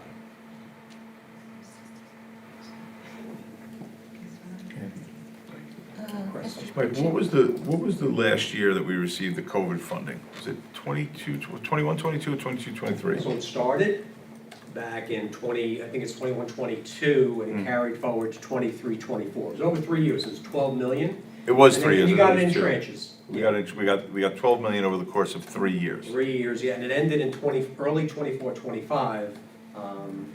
So that, So one of the things that, and I mentioned this in the audit committee last week, was we had a significant budget underspend 2 years ago to the tune of $17 million.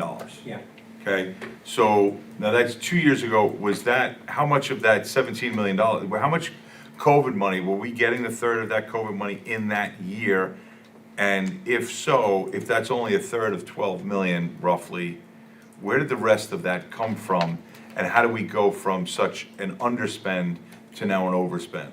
Yeah, so you, over the 3-year period of time, you received the 12 million. I think it was 4 million 1 year, 6 million, and then 2 million, right? So as the phase out, right? So a lot of those costs, when you received that funding, you were able to provide those services with existing general fund budget, which moved over, right, to the special aid fund, as I mentioned in the audit committee meetings, right? Now, when that expired, right, that funding washes up, it's no longer there, that those costs still exist unless you do cuts. Correct. And it comes back to the general fund, which causes your issue. So in prior years, you may have underspent your budget, but you could see, as you mentioned, you had a much larger underspend in some of the prior years because of shifting the money into the special aid fund, leaving you with a larger budget with the budget difference, right? Because you didn't have to utilize general fund actual expenditures, right? They were used in the special aid fund. So I know that can sound, it sounds, you have a complicated issue here. without a And that's doubt. kind of what I'm kind of getting at, But it- because yeah. I've heard you give me the explanation, I think, Yeah. twice now. Yeah. That might be the third time. Yeah. And it's still difficult, and I know it's difficult for the public to understand it, but it is, as a board member, when you say, well, 2 years ago, we were underspent by 17 million.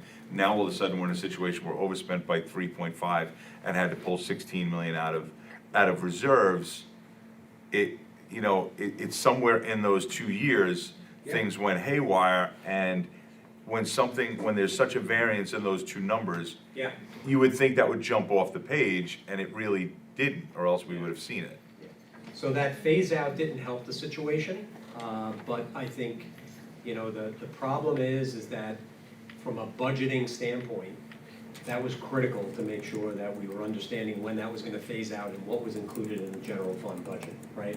Because costs are gonna return, even if you move them because they're funded by a grant, they're gonna return to the general fund, and you're gonna either have to pay those expenditures, or you're going to have to initiate cuts. And for the record, the previous administrator of the business office had warned of that. And we knew that, and the board had, at least we thought, planning for that, so when it didn't happen, it's somewhat of a slap in the face. Yeah, so I think it's an unfortunate thing, but again, this is the budgeting process. So I think, having John on board now, taking a really, really close look at these things, is gonna resolve this stuff moving forward and make the decisions to make the necessary cuts or whatever is needed to restore fiscal stability. So let me ask this, and I'm not sure if this is for Ms. Belmonte or yourself. We started this year now with a fund balance deficit of 1.7 million. Yes. That needs to be paid down from this year's current budget immediately. So that's where that 1.7 is not gonna be accounted for in our current budget for this year's cycle. Plus, we included a $5 million fund balance in this year's current budget cycle. So we are currently 6.7 million, That's correct. and then taken Yes. from our $147 million. So, yes, you have to look at it real closely at 6.7 million, because you think about the 1.8 million, yep, and then the 5 million that you anticipated appropriating, which you cannot use because you don't have it, is 6.8 million in costs that already you've got to think about for 25, 26, and how do you plan on fixing that? So it's timely budget, That's why, yes, so definitely. extremely important this year. Yeah, really, really important, and it's really important to be taking a look at this. So if you recall, through our meetings, when I first found out about this in the August timeframe, I immediately brought this to the level of where it needed to go and make sure that the superintendent and the board were aware of this. Because my feeling was, it's not only just the overspend, it's this large loss, and how are you going to fix this going forward and taking immediate action, so. But again, we had to go through the process of finalizing the audit. We couldn't rush through that, we had to extend out, making sure we're looking at things to make sure the numbers are financially accurate to reflect what, the final results were. Thank you. Thank you. Thank you. Sure. Oh, a question? Thank you, Madam Chair. Thank you, Mr. Leone. Of course. And I'll pick up where you just left off about it's not only the overspend, it's the loss of the surplus that we built into the next year's budget, so of $5 million. So I'm not satisfied with that we didn't pick it up. And when this was first disclosed to the board, that's what I immediately looked for.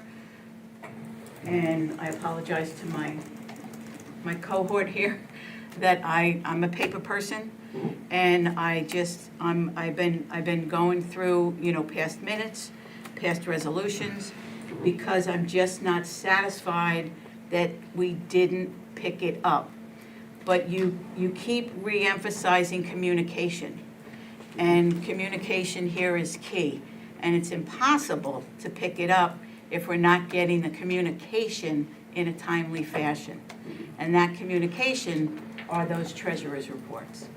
So going back to March 19th of 2025, and I said it in an earlier meeting where we were presented with a treasurer's report from January in March, and we were only presented with that report that day. And I was upset with administration for once again giving us a 50-page report that day that was impossible to go through. And I asked for it to be tabled, and I was, in retrospect, angry with myself for doing that. I should have insisted that it be presented in its entirety, because that's where we would have picked up what was happening, because it was at that point that a lot of negative balances were starting to show up in that treasurer's report. And I so appreciated when Mr. Belmonte came on board to validate that treasurer's report should not show negatives. And he attested to that his very first meeting here. And it was a welcomed, it was a breath of fresh air that our business assistant superintendent was presenting that fact, and where we hadn't had those presentations before, and that we will have those presentations going forward. And so it was that day also. Another thing, as far as communications go, that I will speak with Mr. Belmonte about and the board president about. What also happened at that meeting, and I didn't realize this until your report pointed it out, we approved a budget resolution that same night, in a consent agenda. And for the people that may not understand what a consent agenda is, it's when you approve a whole number of resolutions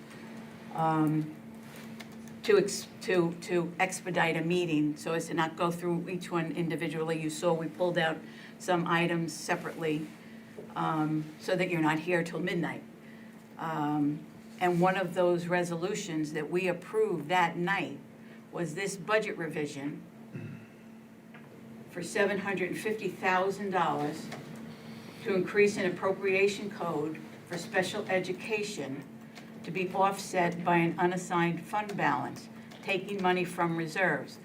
That is what we should have picked up, because it wasn't a budget transfer. We weren't taking money from one line to another line. We were taking money from reserves, which was the red flag, the first red flag, that we didn't have money in the budget to move from one line to the other. We had to go into reserves because we were out of money. So as I mentioned, I think in one of our meetings, that's like the one of the first things that you look at when you're getting these resolutions that are put forth, anything that relates to an unassigned fund balance, means that funding, there's not funding out there for it. You're using your existing equity, right? So what's the reason for that? That's really critical. So I think That's it's, where it's it imperative to understand that. So your point is more than well taken, because, right, the key to this is communication needs to be timely.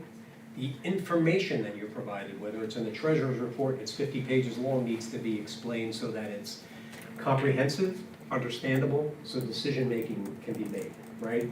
Because those are the real important pieces to this, right? Just putting a huge report together and just saying, here you go, and expecting someone to completely understand it, I think that's why you'll get the benefit of John giving you that explanations, and I think that needs to be presented in that forum so that you can make informed decisions as a And while board. resolutions are written out in their entirety, they're included in the minutes in their entirety, they're not necessarily read at the meeting when we vote on them. Something that perhaps we should consider in the future, because they get lost in the shuffle. Yeah. And we don't talk about them when we're actually voting upon them.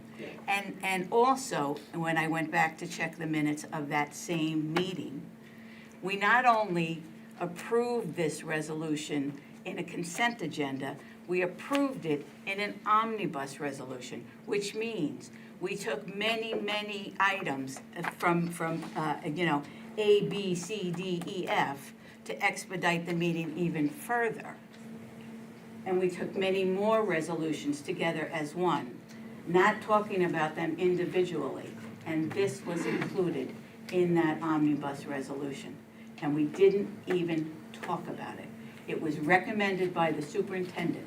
That's how the resolution reads, recommended by the superintendent. And we didn't even have so much as a whisper of a discussion about this resolution. And then we had a subsequent resolution on the last meeting of the school year on June 11th for $2.3 million out of that same unassigned fund balance. And those were the red flags that we approved. And you put it in your initial report to us. So communication is absolutely key. The red flags were there. We knew it. The superintendent recommended to us to take it out of reserves. And because your initial report was $5.7 million was the overspend. But because of those two resolutions, the overspend technically was $3.5 million. Right. And that's what all this paperwork. If I could ask a clarifying question on that point, those two transfers were for state mandated services, correct? That's correct. Yes. That is, these So- are all, so- yes. So yeah. we were, Be very, very clear, we this were is not permitted, something where they're just. and when that happens, so the These are public mandated knows, services, yeah. we're We are- permitted to use money from the reserves for that. It And was so everybody legally understands. permissible, I understand. but there was And no that's what we're- discussion. That's not my point. You had your question, I have mine. Okay? And I believe the first one was an extraordinary circumstance where that funding was for one student. Yes. And so people understand that the way the law has changed, school districts have to educate students until their 22nd birthday, which means one day before they turn 22. County Services, who split some services with some of these students and things like that, they end at 21. This is a problem in education, and this is popping up in school districts all across Long Island. This is only one portion of it, but this is something that's being discussed in Albany because there is a gap. County Health Services stop when you turn 21. School districts, due to a court decision in Connecticut, have to continue services until the day before your 22nd birthday. That 1 year, when you have extraordinary circumstances, and chances are if somebody is still in school when they're at that age, they're receiving significant services. And this student was something I've never seen in my 14 years, where the cost of their education because of their condition was tremendous. And we had a portion of it, and then we were saddled with the rest of it due to this issue. So when that happens, and such like the other cost overruns, which I don't remember what the $2.4 million was, which is why it's not considered in the budget overrun, is permissible to go out of that, because we can't predict that. So that, correct me if I'm wrong, has nothing to do with poor budget construction, because we don't know about unanticipated costs. It's impossible to know that. The other piece of it, the COVID portion of it, we are 100% at fault. There is no excuse. And, you know, I can say from my time here, like I said before, the former assistant superintendent for business warned us of this. This is coming. And it had a lot to do with, we talked about this for years, about the mismatch of the building aid to the bond projects. That's a contributing factor as well. There's a lot of contributing factors to this that led to it. I'm not using it as an excuse, but again, people need to understand where these costs came from and why we had it happen. So, but that COVID piece, it's on the district, it's on the board, it's on everybody who sat here, myself included. And I certainly am not shying away from that in any regard. To say that I would have done it differently, thinking back then, we were given assurances that coming out of the COVID money, any expenses added to that were taken out. There were not supposed to be salaries in there. New administration came in the business office, and that didn't happen. We've seen that it's come out in the audits, and everything we've seen from Mr. Belmonte and Mr. Leone can sure enough tell us that that's exactly what happened. Had that not happened, this would be much more manageable, because there's nothing we could have done about unanticipated costs. Is there anything I said that's inaccurate in that? I think it's a fair statement. Again, and just as important as Cheryl's issue of communication. Sure, and there's no doubt that Cheryl's point's well taken on communication, right? It's, you know, we received assurances and we trusted a specific administrator, and that was a mistake. And everybody who was on the board at that time and in the administration owes the community an apology. There's no other example or explanation for it. But people need to understand, it's not just that. There's a lot of other things between busing, between healthcare insurance. I mean, I can't understand how healthcare insurance can go up in the middle of a budget cycle. I can't imagine that there's not a law preventing that from happening. How do we have a fixed budget and our insurance company could just give us a 10 and then a total of a 15% increase? Okay, so. I think one of the things that works greatly in your favor here is, I've spoken to John a number of times with his depth of experience. I think he's taken a very, very hard look at what's in the budget and the costs that are needed and what potential cuts could be. So I think in that respect, moving forward, I think this is a good thing and a good decision to have John in here assisting with this. So hopefully this goes, as smooth as possible and as quickly as possible for the fiscal recovery. But keeping in mind that I mentioned, it's probably going to take a few budget cycles to go through this and fix it. But to the point about the health insurance, in July 31st, a $168,000 transfer was made to cover the increase to the annual premium. So it wasn't a mid-year increase. And also. But that's not the dollar amount of the increase, though. The dollar amount of the increase, when you guys discussed it, was 800,000, so I'm also still a little confused. We're asking for questions and not making statements It here. started in the very beginning. We got the whole list of every transfer that had. No, you respectfully, trustee, you don't have the entire list. You have pieces of paper in front of, you have pieces. Right here. You have pieces of paper in front of you and you are choosing which pieces to say. The entire list I take is an right issue with here. that. The You entire do not list is right sit here. here and cherry pick what makes you sound better The under entire- these circumstances. The entire list is The right here. questions are Did you for the look at it? auditor to inquire of him, not for you to stand on a soapbox and make statements. The entire list is right here. We had two significant transfers from the reserves. That's all there is. The transfers from the reserves, there's only two. As far as transfers from the budget, there's the list right here, okay? And it started at the reorg meeting. And when Those you are the look at same large reports that you made an issue with and removed them from tonight. And you want to prophesize them in front of the public and say, hey, look, they're right here.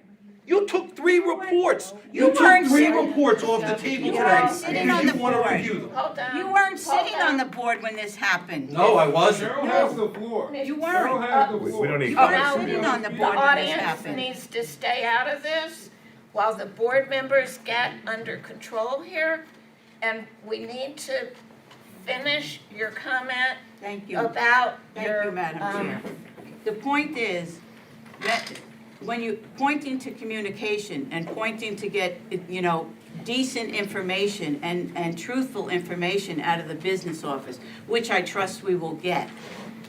On the agenda, you can't trust the agenda if the agenda is saying we're asking for a transfer to correct codes, and then you read the backup information, and the backup information says to cover a shortfall due to rising costs of transportation. And the rising costs in transportation, the request is made at the reorg meeting. So the signs were there that the costs were increasing. Of course, that is not your problem. What I'm saying is, the signs were there. We Okay. knew it, we needed to call a halt to it, and when we were only getting the treasurer's report, I mean, the horse is out of the barn at this point. We were only getting treasurer's reports you know, in January, January treasury reports in March, and it was impossible to see what was happening. Now we know, because we have a new professional on board who told us what the problem was within 6 days. I have a comment to make on that, trustee Felice. That the treasurer's reports are one issue, but the communication of the information within it is a different issue. And that is a piece that I'm trusting the new assistant superintendent to straighten out for us, so that that will be a corrective measure that's in place. Because for the 2 transfers out of the reserves, particularly because they were mandated expenses, and there's literally nothing else that could be done about meeting those expenses at that point. The second one wasn't We're- mandated, they well, were salaries. The other one was. The first one was mandated, but the Right. second one was salaries. So I'm expecting a corrective measure out of the business office, out of administration, so that when, hopefully, none of this ever happens again, but in the event that things like this happen, it's clearly communicated that this is a problem. The red flag being there is not one that the board is expected to be able to pick up. We have to, what we've picked up now is that we need work done within the business office that's being done in order for us to have a level of comfort about what's being reported to us. And, okay, I've got 2 people. Go ahead. No, I just want to make a comment back to the statement about I took items off the agenda. I didn't take items off the agenda. If you want those treasurer's reports spoken to, all I asked, a question of legal, as to how I thought we should vote on the treasurer's report. How they came off the agenda is not up to me, that's up to the chair. It's up to I us took collectively it as a off. board, but I agree I took with it what off. you did. I agree. If you want them, if you You want them started presented, it, they should be we presented. agreed. My point being is that we can't cherry pick pieces from a pile of paper that's in front of you that we all agree, it was taken off the agenda, we all agree that it needs a thorough vetting and a thorough read-through before it's voted. I agree with you. But we can't take that same information and cherry pick and throw it in front of it to make your point. We have to be consistent, and I think that's one thing that we all agree on, that there was no consistency out of that business office, and that going forward, we need it. I didn't That we cherry need to pick. have regular numbers, regular timing, regular I reports. didn't cherry pick. I've been working on this for weeks, from the moment we were told about this. All right, For can I ask my weeks question? I've been working on this, trustee Gross. Okay, Mike, can I understand the $2.4 million transfer? It's my understanding that those were similar to the first transfer, that they were for mandated services. Is that accurate? So, Chris, it is accurate. Thank you. If you look at the June 11th resolution, I actually have it here. It's an increase of $700,000 to health insurance an increase of $950,000 for BOCES-related special education services, and $800,000 for unanticipated expenses related to contract transportation, which Which is directly related to special- transporting the special ed students to their buildings. So they were all mandated services that we had to do, which is why we were permitted to take the money out of reserves. Thank you. So, just. I just wanted to clarify that point, Just, that's all. and to clarify, that was an appropriate use of the reserves for those specific. Appropriate, it No was one's saying it wasn't mandated by law. appropriate. Right, and, but the flaw is that, the dots were not connected for the board with regard to what impact this would be having. And going forward, it's my expectation that those dots are gonna be connected so that we don't need, so that we are able to, not only understand what is going on, but to understand the implications of it going forward. Because as you've pointed out, these material weaknesses have put us into a situation this year that creates some major challenges in terms of keeping expenditures for this year down. Not to mention how it will impact the budgeting planning for next year. So, I think we're gonna thank you. And, look Sorry, it forward, wasn't look better forward news. to hearing from you again. At least we didn't throw anything at you. Yeah. Okay. Thank you very Thank much. you. Thank you very much. Mike, thanks a lot. If I just make a quick comment, I appreciate what Trustee Pacini mentioned in terms of, as a superintendent, you can't separate yourself from this. And so this is something that, I take really seriously. Hindsight's an amazing thing. We've been, since I found out about this, I recall the date specifically, it was August 29th. You go back and you try to find times at which that you should have been alerted or perhaps been more aware. I think the fact that we went through 2 years of having no material weaknesses in our audits, to Pacini's point, a budget surplus, that at one point it was $17 million. It was hard to sort of predict this from happening, and the assurances that we received from administrators on my team that the CRISPR funds or the federal funds were accounted for. So certainly in the short time I've been with Mr. Beldante, we've had a lot of deep conversations about the type of reporting that needs to happen. I do also want to recommend that, we all engage in a refresher and financial oversight for the trustees, and I want to be included in that as well, so I can better monitor this and better know what questions to ask, what to look for, so that we never find ourselves in this situation again. Yeah. I would add to that one of the most critical things when it comes to the budget preparation, again, we're not involved in that process, but it's literally, you have to work with many departments. You have to get good information, and you have to vet that information and challenge that information to make sure that the budget is accurate so that you properly reflect that. So I think, that is one of the challenges, and, that's why I have faith in John, based on his experience, that you'll get that information, and you'll get good information with respect to budgeting.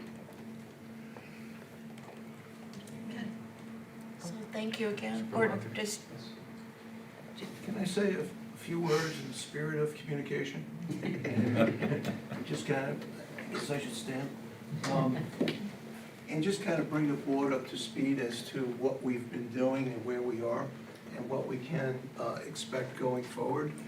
And then, you can if you want. And really get input from the board.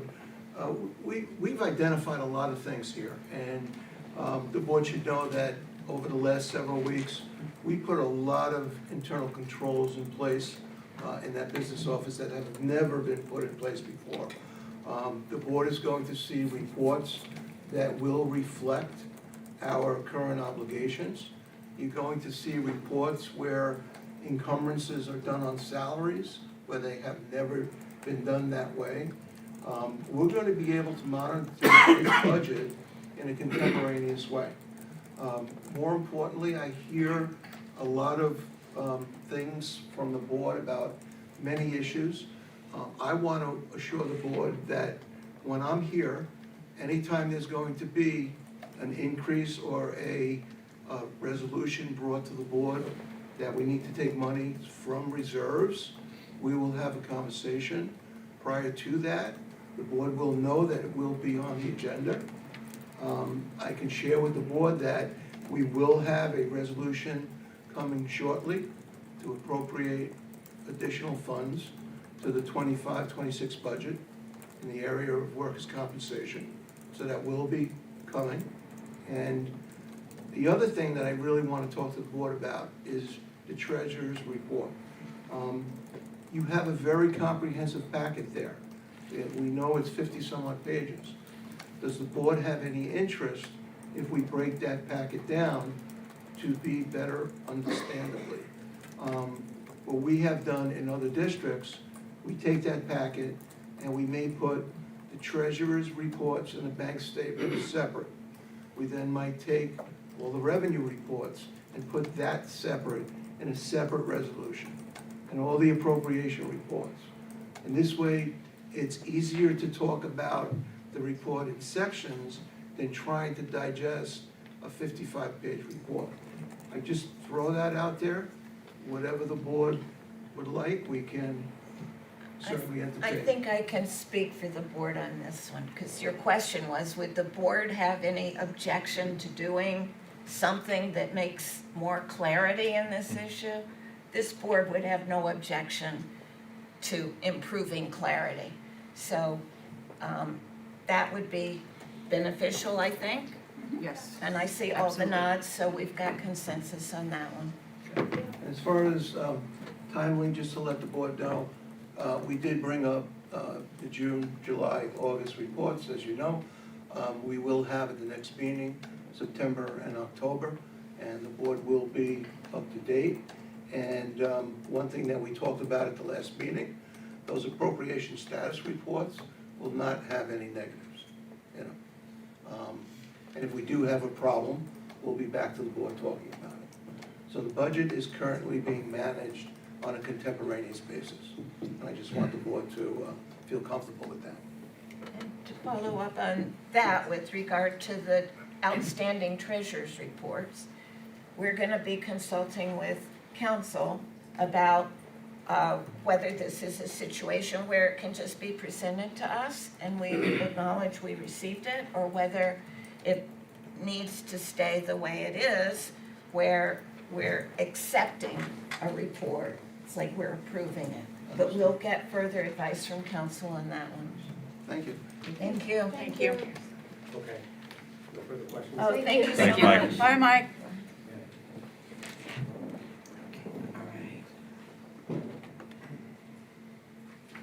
All right, we're down to F2 So, and 3. They're both first readings. yeah, so our policy advisory committee's been hard at work revising our policies to make sure they're contemporary and aligned with NISBA recommendations. We're presenting two of such policies tonight. One is the authorized use of district-owned materials and equipment, and the other has to do with youth harassment, bullying prevention and intervention. Like I said, this has been discussed with our committee, and revisions have been made. So I welcome the board to read through them. We don't need to take any action tonight. The action's taken at the second reading. Okay. So the next item you have is F4, conferences and events. Yes, this was asked to be put on the agenda by trustee Phillips. Oh, actually, this is me. Yes. Okay. I did attend the New York State School Board Association digital conference that was held in New York City, but I attended it at 25 South Country Road. Digitally, it was 15 hours worth, and at the board's request, I am reimbursing the district the $250 that it costs to attend. Would you pass that to the clerk, please? I need to clarify.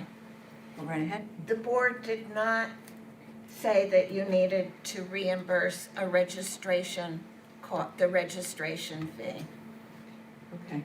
That is not how I understood it, and I went back and looked through the actual video, and I took a transcript of the verbatim discussion, and I made a pledge that I would reimburse. So I am reimbursing the district due to the fiscal crisis that we're under, the $250 that it costs to attend, and my check is written accordingly. Any other conference that I attend this year, I will pay for myself, and that's just the way it's gonna be. Anybody else who attends a conference, you're gonna have to engage your moral compass to do what you wanna do. That's up to you. I'm not gonna pass judgment. You have to do what you have to do. Accordingly, I was previously approved before that discussion that Madam Chair is mentioning. I was approved to attend a national conference in Washington DC for the National School Board Association in Washington DC, and that cost was $740. I only asked for the registration at the time. I was paying for the hotel and the travel myself.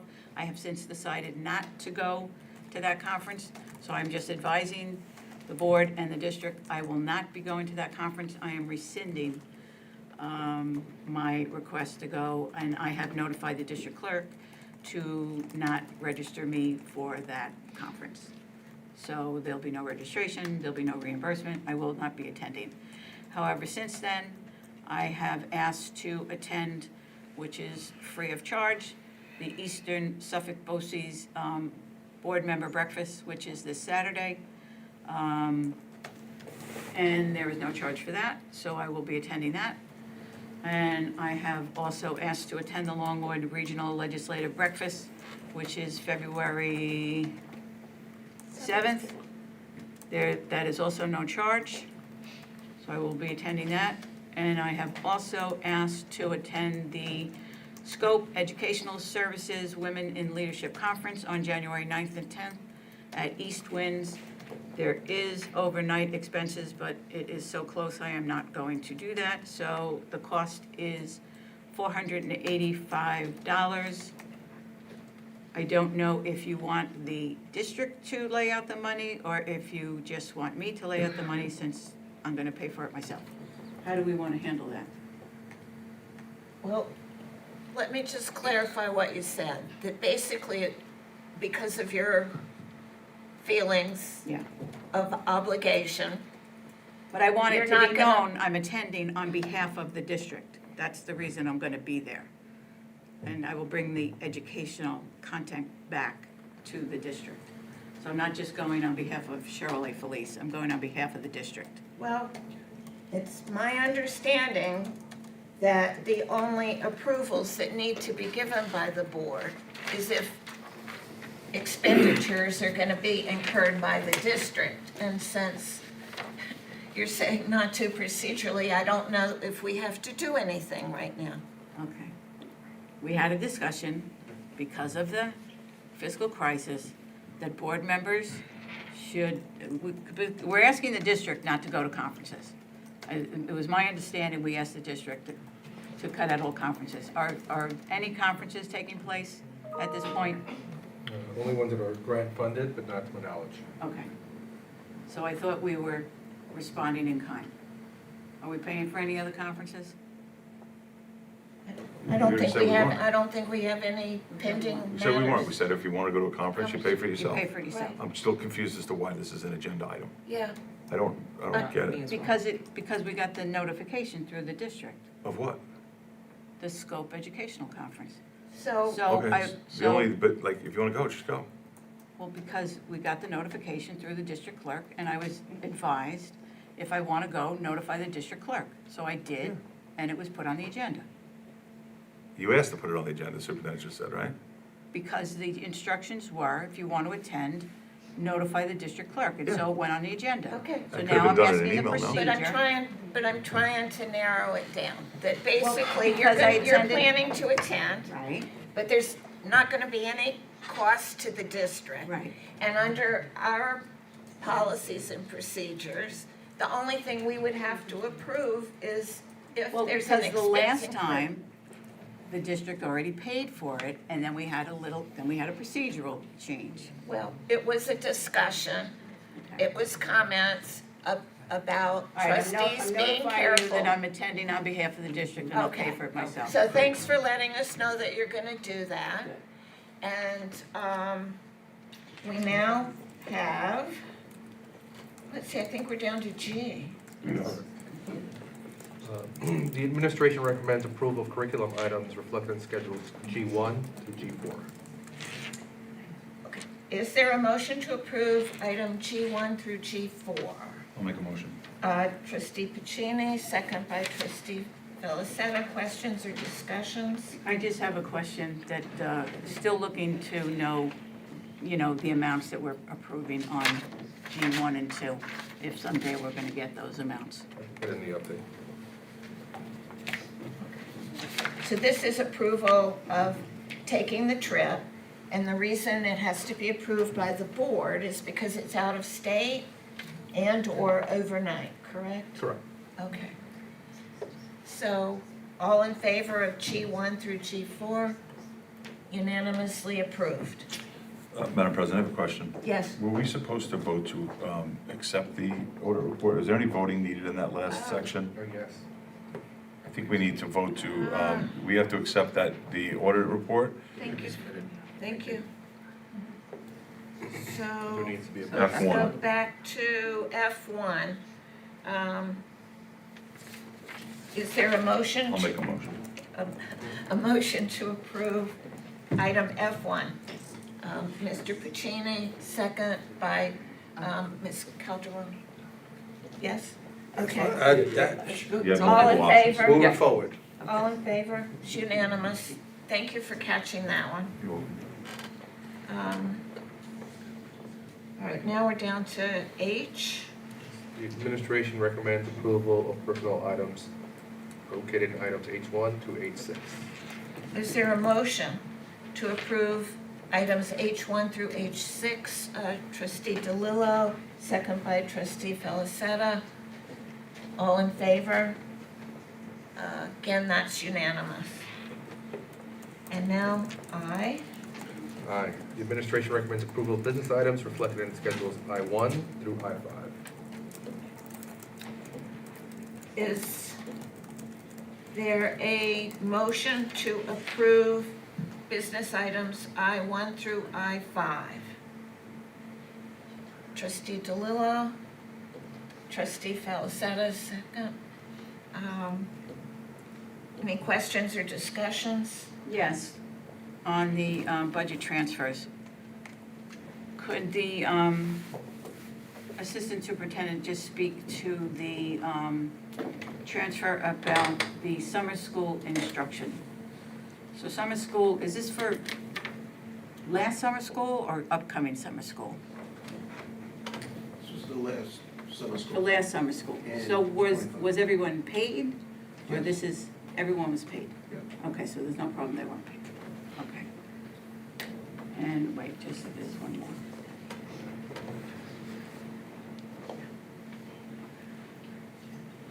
More questions? Yes, one more question. There was one to cover a salary that wasn't in the budget. That is correct.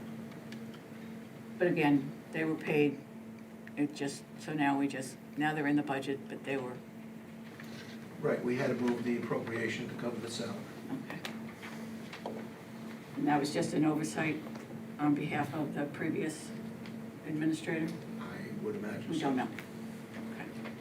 Okay, thank you. All in favor of approving items I1 through I5? Okay, we'll approve it, but then I want to make a comment. This was unanimously approved. We also just approved, are you gonna make a comment on it? Yeah, Yeah. I know where trustee Felice Yeah. is going with this, but I really want to thank the South Country Education Foundation for their generosity. We'll have a formal acknowledgement of the grants that we approved tonight at our next board meeting. Oh, good.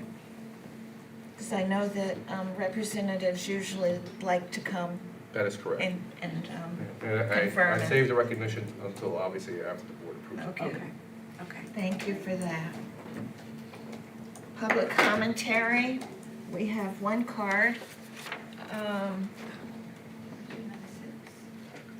And it's Kareem Otakon.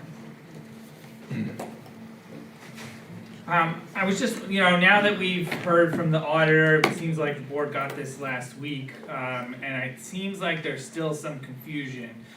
The budget that was approved by the taxpayers for 24-25, so last year, assumed that we'd be using $4.25 million of reserves. Now we're using $16 million of reserves. I'm just asking, I know $2.5 million was the capital vote, 2.4 million was the additional healthcare, transportation, special ed discussion. But can someone just walk me through, like, how do we get to 16 million? And I should add that 2 weeks ago I asked this question on the board's website, where you input questions, so this shouldn't be a surprise to the board. Yeah, we're gonna be posting a response and updating the FAQ, also with some questions based on our financial audit. So we just were waiting for the audit to be presented, and the answer to your questions will be posted on the FAQ. No. So, and, his questions will be included in the revised FAQs. Absolutely, and I'll send But it. I think there's questions from the board about this too. I mean, this is getting at the crux of what people have been talking about. No one here can go through and say we went from 4 to 16 for a budget that we approved, in May of 2024. And this is 5+ months after that year is finished. Like, we should be able to talk about this by now, right?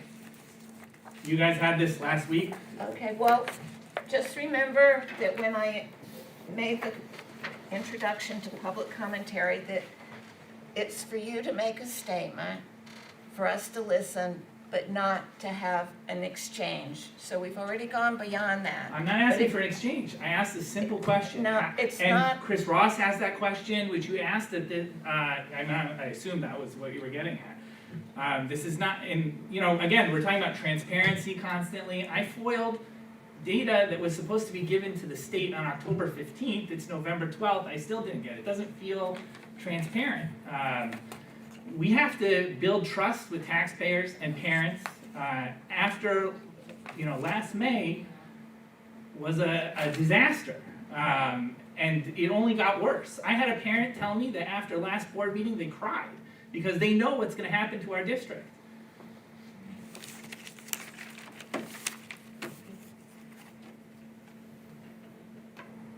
We need to refer you to the administrator who He's will be here. able to help you answer that question. And if you've got any further comments within your 3-minute section. I think the board should be able to ask this question, answer this question. This is not an opportunity for you to ask questions of the board, it's to make a I statement. understand. Okay, another statement. I mean, we were told just in April by Superintendent Santana that last year's budget, quote, every line was combed through. And the district, quote, spared no expenses in looking at every expenditure, looked at every contract, every consultant before we looked at staffing cuts. Turns out that wasn't true, or if it was done, it wasn't done in a way that was understood by administration. So I would like to see a corrective action plan that addresses the lack of oversight when we are talking about, going through every line, every expense, every contract. People lost their jobs, dozens of educators, 50-something full-time employees. That's not accurate. That's not true. It's not accurate. Is it, what, No. okay, dozens of teachers and teachers, No. 23 It's not teachers 10 laid people were off. laid off. Sorry? Total of 10 people were laid off last year. And I'm not minimizing the And number. retirement positions cut, No, no, positions cut. You just said positions cut. 51 people lost 51 their jobs, and that's inaccurate, and that's what you Positions were do. cut. You Positions make were comments cut. like that, Right, that confuse the public. I don't And want that's the this to problem. set a Positions, what? precedent. You're talking to me about a problem, Yes, Chris? I am. Oh my gosh. All right, we're not gonna set a precedent here Yeah. of. You were on the board, you don't even know how many, what Wait. federal funds we were getting for the You're last not 3 years. going I absolutely do. It's terrifying, you were That's present, you the just point. asked the question. You're Why do you not, think I asked that question? You think Because I you asked don't it know because the I didn't answer. know it? You clearly don't. So wait, so Dr. Otakon. No, No, No, hold on. so you just fine. What? So when somebody walks into your office. Yes. And they get a medical test, do you just tell them they have cancer right there? Or do you wait and go, you know what? I should look at a few things. If- You jump if to the test more, shows they have you cancer, I jump told to them they more have cancer. conclusions. Yeah, and you know that the second they walk in your office, right? No. Look, we're talking about 5 months ago, guys. This is 5 up. months Time is ago, up. the Your department- time is up, Climb out of here. and this is not an example of how our public It's a commentary circus. works or will work in the future. It's not happening. Closing remarks? None. I make a motion to adjourn. Okay. Second by trustee Calderon, all in favor. Thank you. Good night.